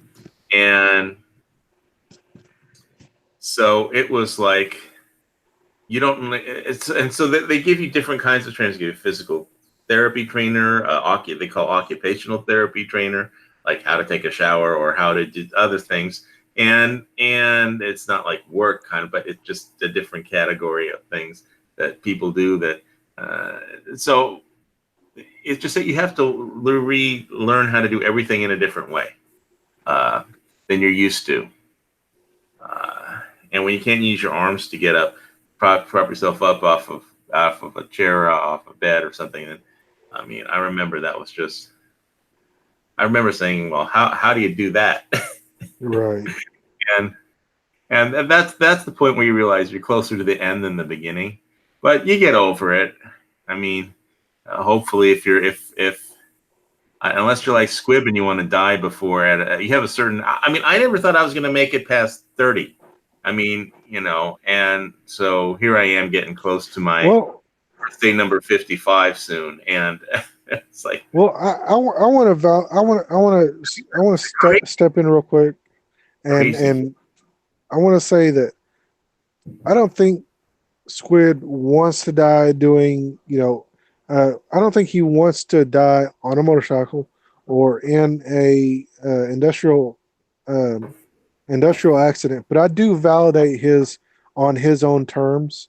If I was to go out and everybody around me knows that when I go out, there's only one way I want to go out, and that's in a house trying to save somebody, in a house fire, trying to save somebody from a fire. That's my terms. If I want to go out, that's how I want to go out. When I was in the recovery hospital specific, the guy in the hospital bed next to me, he was recovering from a stroke that he had when he was having sex with his wife. So I think that's how he wanted to go out. You know, hey, that's probably my number 2 on the list. If if it's not in my will to go out, on the job on a fire somehow, that's my number 2 is I want to go out getting it on. But you made a point earlier, or you made a statement earlier. You realized you were closer to the end than you were at the beginning. But something like this for you has obviously made this was a wake up for you. I think we both could agree that this was a wake up for you, because you said the last thing you had before your procedure was a ice cream sandwich, a bag of Doritos, and a beer. Before I showed up at the emergency room, not before the procedure. Right. They put me on a cardiac diet when I was in hospital. So right. But I think it's safe to say that you're you can't just go down from the cardiac ward to the convenience area at the first floor and just buy ice cream sandwich. I don't think they had an ice cream sandwich, Doritos, or beer. They might have had Doritos, and I know they didn't have beer in the hospital. But you might have been able to get a small bag of Doritos. I didn't see any ice cream sandwiches at the convenience shop there. But what I'm saying though is that event has made you really take a good long hard look at your diet and modify your diet for you to live longer. Am I right? Yeah, well, it's like if the condition of me being able to look at the grass from the top down instead of from the bottom up is no pizza, no fast food, then it's a small price to pay. But I don't see it as you realizing that you're closer to the end than you were to the beginning. I think that was the part with the blonde. Think that was the blonde in there.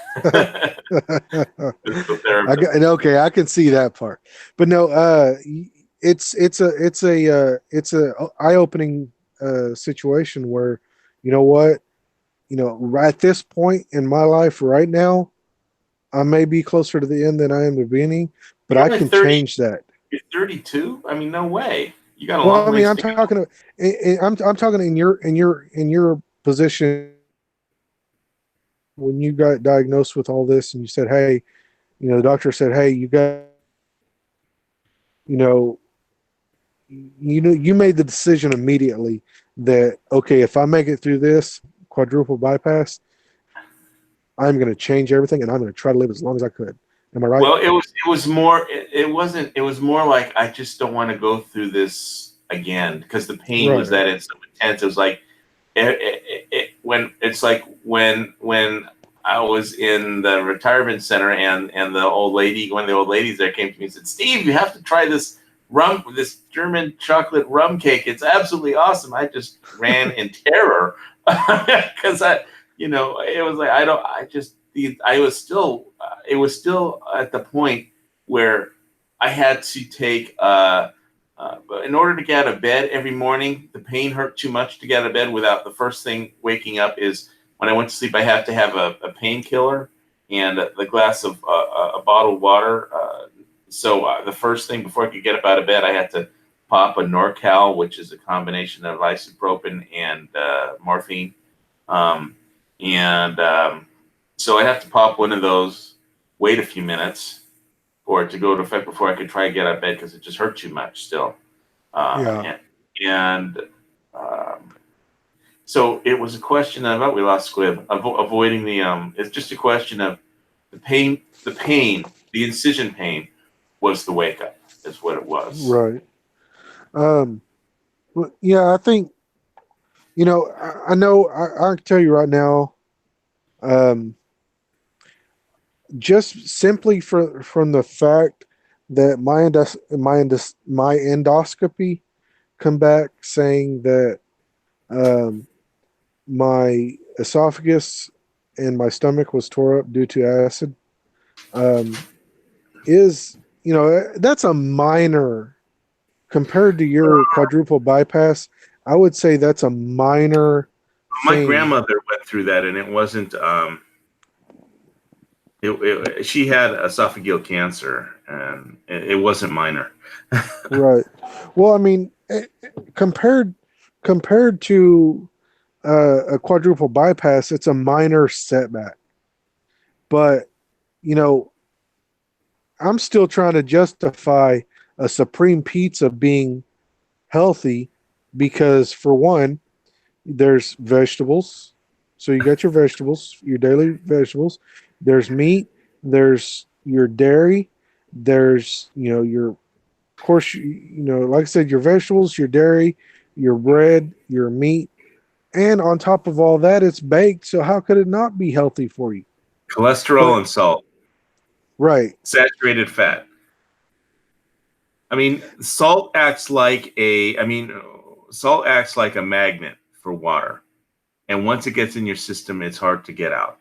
So that was part of my problem, was too much salt. It attracted water, and I couldn't open my right lung because my heart couldn't pump out all the fluid behind my lung. So I literally woke up and I could not open my right lung, no matter what. Right. I didn't know that's why I couldn't breathe, but or that I had a heart attack the day before or something. But it was like, the problem was that even after the operation, they had to do it. They had to like prop me up and do another operation where they drill into your back behind your lung, stick in a tubing and suck and extract all the liquid, and like two huge pint bottles of aspirated bloody fluid, and so. Because they were wondering why I couldn't. They give you that little thing to blow in, like if you've seen The Right Stuff, where the astronauts blow into that tube.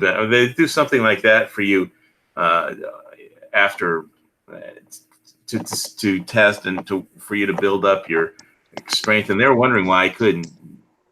When I had my appendectomy. Real quick. I don't mean to interrupt, but real quick. When I had my appendectomy, I had to blow into this thing, and I had to keep the ball between two lines, and that was to pretty much blow out the pneumonia, and it was hard for me to do.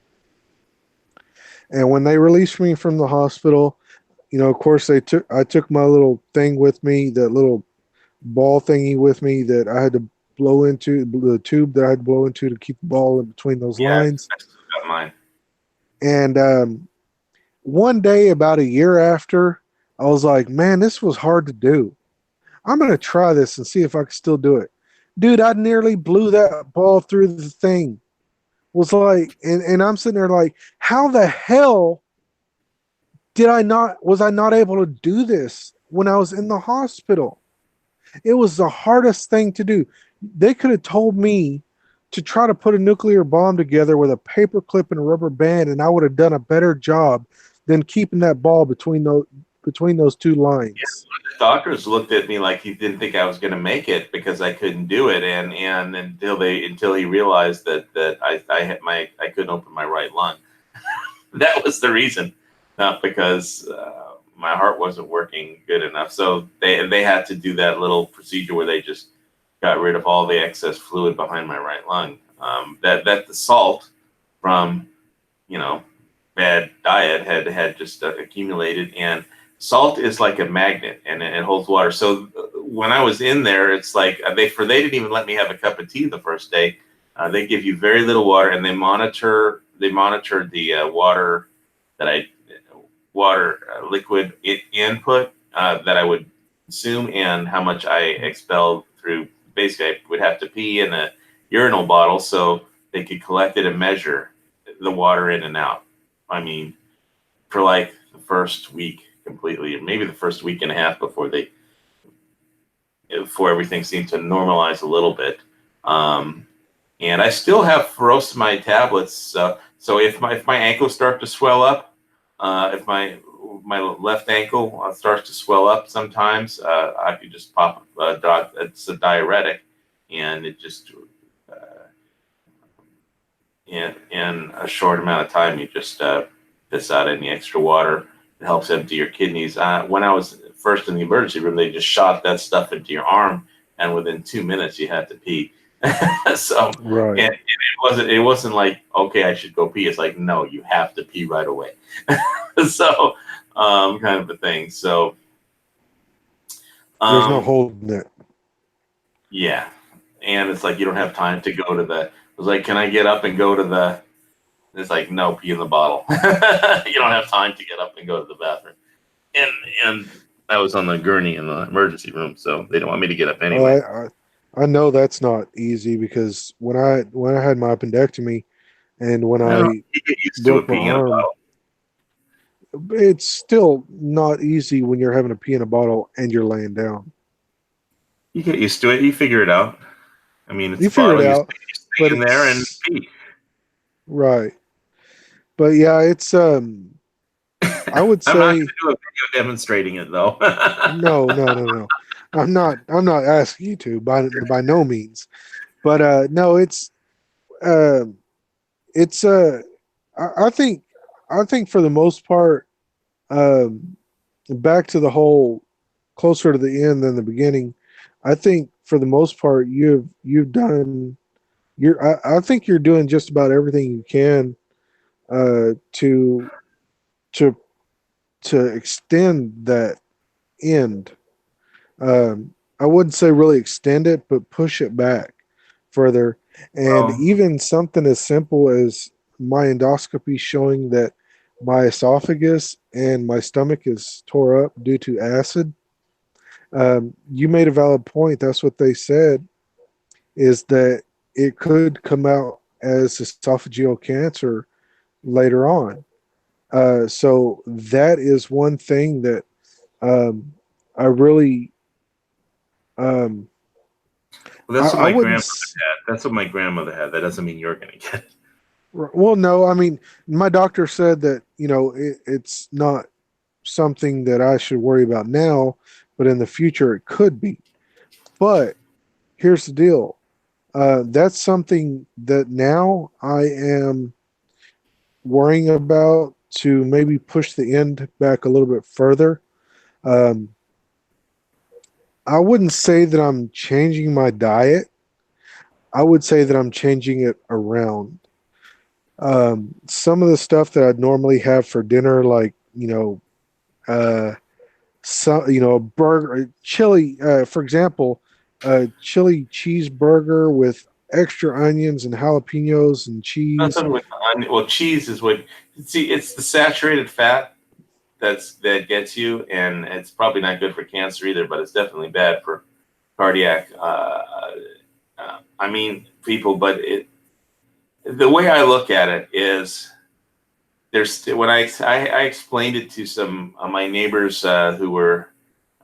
One of my downstairs neighbors were like smoking weed every day, and I asked them to stop because of my medical condition. I explained it. How I explained it to them was, there for some reason there's still, 2 or 3 people or about that on this planet that still love me, and so for their benefit, if for no other reason, I'm doing my best to figure out a way to try and stay alive, and so that's why I asked the police. Don't like have your pot party here and have it like if you want to catch a bus, go to the beach or something. I mean, this isn't like can't do it here. It's like, don't turn this building into like a reggae concert around the clock. and they Right. totally got it. And I didn't have to get mean or nasty. I just told them exactly what I'm trying to do and what my motivations are. And they were there. They had totally understood. And I didn't have to put anybody in a choke lock or anything like that. Didn't have to teach them some stick combat. It's like that scene from Roadhouse with Patrick Swayze, where he says, if somebody's being a pain in the ass, then walk them to the edge of the property, but be nice. And if you can't walk them by yourself, get them to walk off the property, then then get somebody to help you, and you will both be nice. But whatever you have to do, be nice, because there's no reason not to be nice until there's time, and until it's time not to be nice. And then somebody raises their hand and says, "Well, how do we know when it's time not to be nice?" It's like, you won't. I'll tell you when it's time not to be nice. Right. And so that's one thing I wanted to talk to Squib about, because and Dusty, because we didn't get onto in the text over the week they were talking about how people burning an American flag pisses them off, but there's ways to. I mean, you just have to give other people the freedom to be idiots, I guess, some of the time, until it impacts your health or something like that.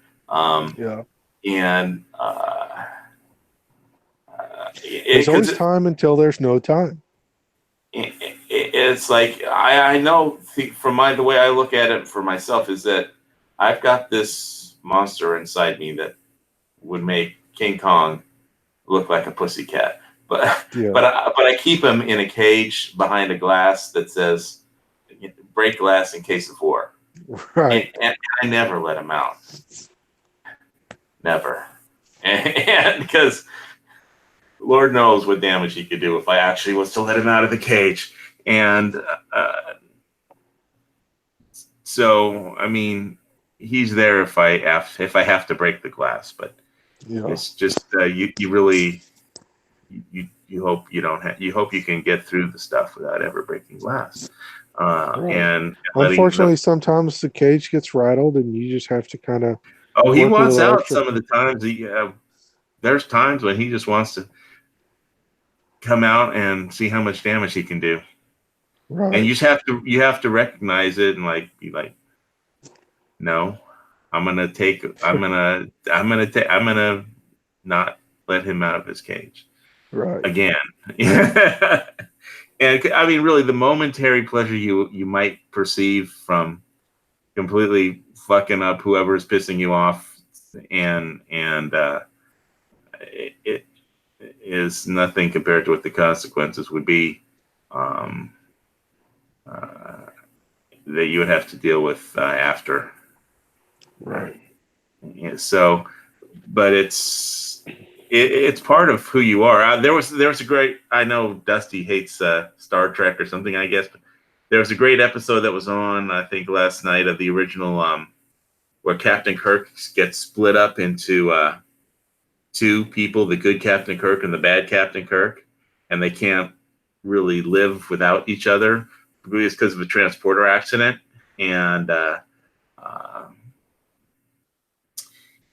but neither of them can survive until they figure out how to reintegrate both of the, I guess, the id and the good Captain Kirk and the bad Captain Kirk into the same person again, and the landing party is stuck down in 60 or 70 degrees below zero weather on the planet, and until they figure out how to fix the transporter. And there's always inside of us, I mean, it's part of the humans there's like a savage beast inside of you, and that was needed. That was needed. That savage beast is needed for survival, especially through the evolution of mankind on the planet. You needed that to survive. And now you still need some of that, but mostly you have to be able to, if somebody burns an American flag and it pisses you off, you have to, you can be angry. If I catch somebody doing that, I'm a firefighter. I'll shove a fire extinguisher up their ass, plain and simple. I don't. Sometimes, I hate to be this person, but we live in a world now that, some of the things that our president or even our country does and says is not agreeable. I know, but people say things that are not. Flag. Yeah, some people. I mean, I understand. I've been there, but it's like it's just. I mean, you know how much damage you could do if you just go crazy. I mean, way Right, too much. but So no. you have to leave that Un- beast until you actually need him. You have to leave him behind in his cage, and it's not easy. unfortunately, burning my flag is not against the law. But you know what is a felony in Oklahoma? Arson. And I will file a fucking police report on arson if I catch anybody burning their flag, burning my flag in anywhere on any kind of property. That's still arson. And Unless they own the flag and they bought it themselves and it's their property. well, I mean, if they're doing that on the streets, that's arson, plain and simple. I mean, I don't know the law, so I mean, you can't just go around setting fires in on city property or well, even on filing a public. police report isn't exactly letting a monster out of a cage. So Oh no, but no, you know how much more damage you do. I mean, yeah, I don't want to clog up our judicial system with something stupid as that. But to me, that's not stupid. That you burn my flag in a public setting. If I have to file a police report for arson, I will. I mean, anything. And I learned this when I was in the academy at Tulsa County Sheriff's Office. And I always heard, and I'm sure you've heard, that the pen is mightier than the sword. And I never figured out why until then. That anything written down, for example, a police report, even if it's informational, if it's not going to do it, nothing's going to get done with it.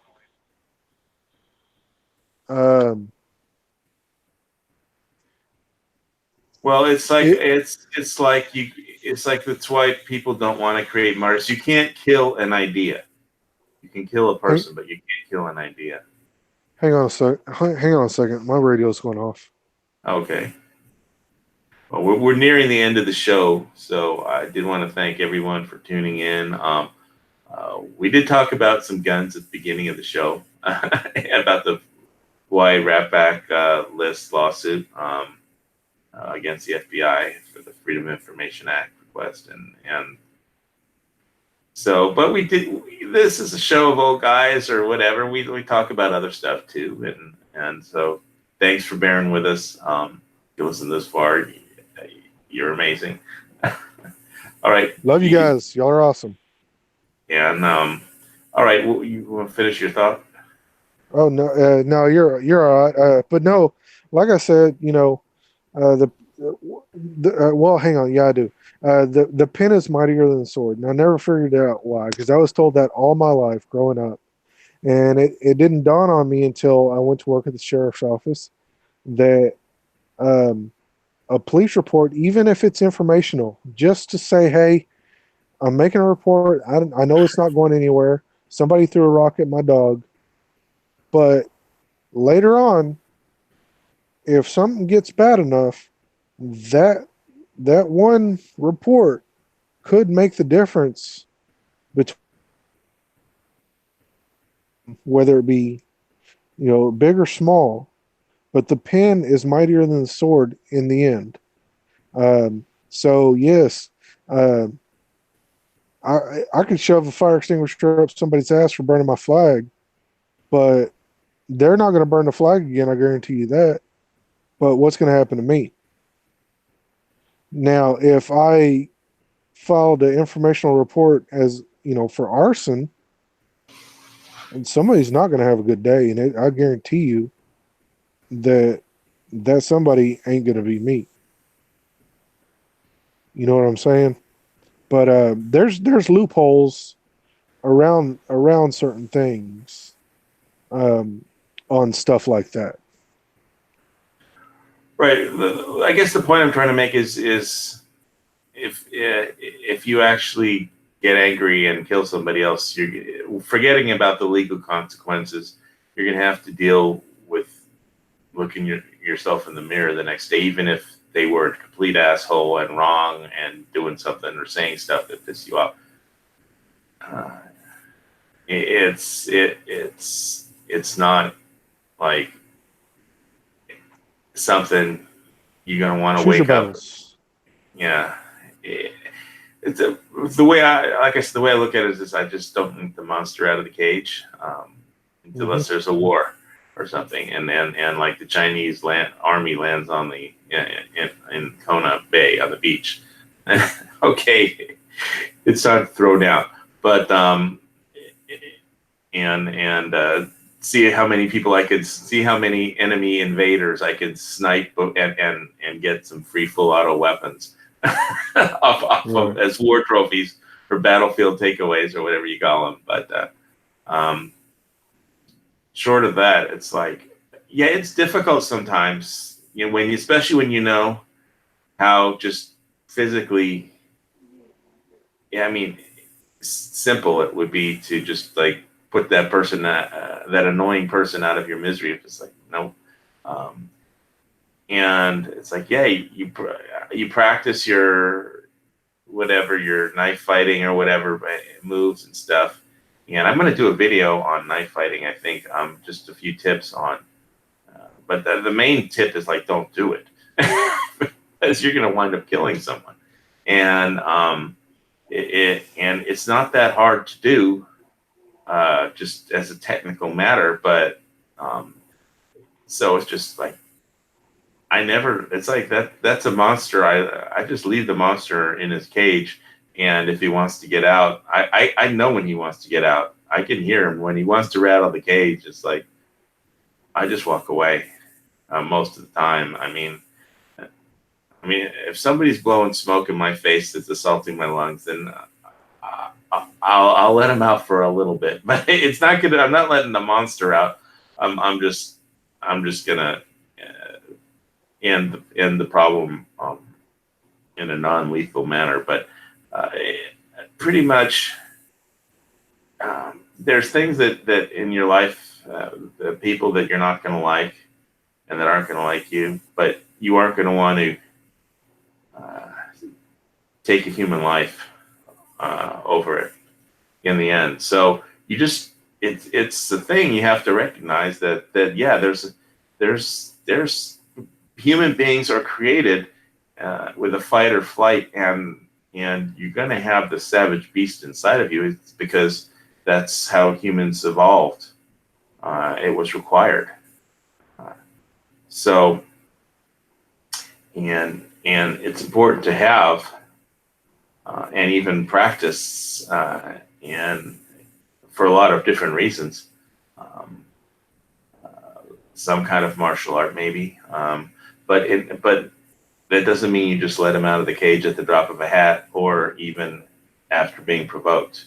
I mean, and so but it's not an easy thing. So when people complain about, there should be a law, it's like if somebody burns a flag, I should be allowed to beat them up or something. Like, no.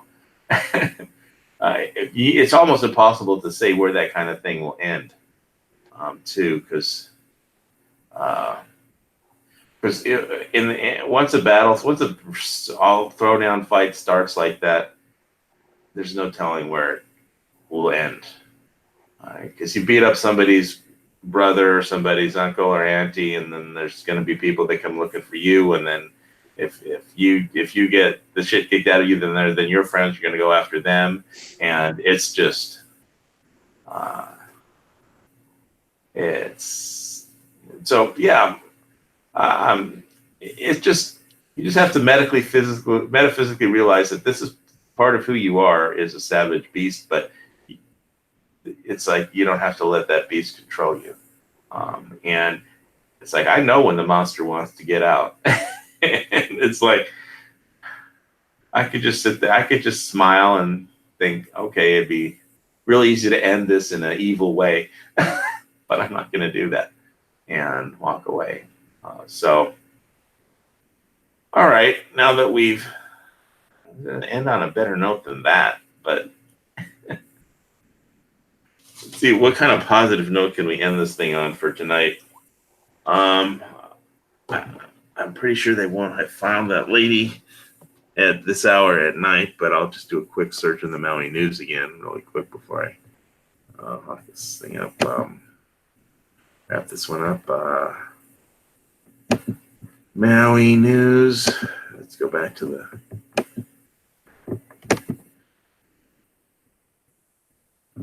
Yeah, they searched Sunday. That's about it. There were some people that were injured in the surf on Maui. At Makena Beach, 27-year-old male visitor was bodyboarding when he was injured by a large shore break. 8-foot surf. Guess he got pounded into the surf and had some spinal problems. I've been in 12-foot surf and out at County Line in California, and my leash broke. And I had to swim in because the County Line, it breaks out. The surf breaks about half a mile out. And I remember having to swim in through a half a mile of 12-foot surf. And yeah, every 12-foot wave that would come in would just pound me back again to the bottom. And I just barely my surfboard made it back really quick, but me having to swim a half a mile through 12-foot surf, I remember just barely crawling back onto the beach. So if you're a surfer, have a good surf leash. And if the lifeguards say don't go out, don't go out. Anyway, I think I'm going to wrap this show up. Thanks for tuning in, and I'll see you next week. And we will try and keep it on guns for the most part. Thanks, everyone, for tuning in. God bless America. See you all next week.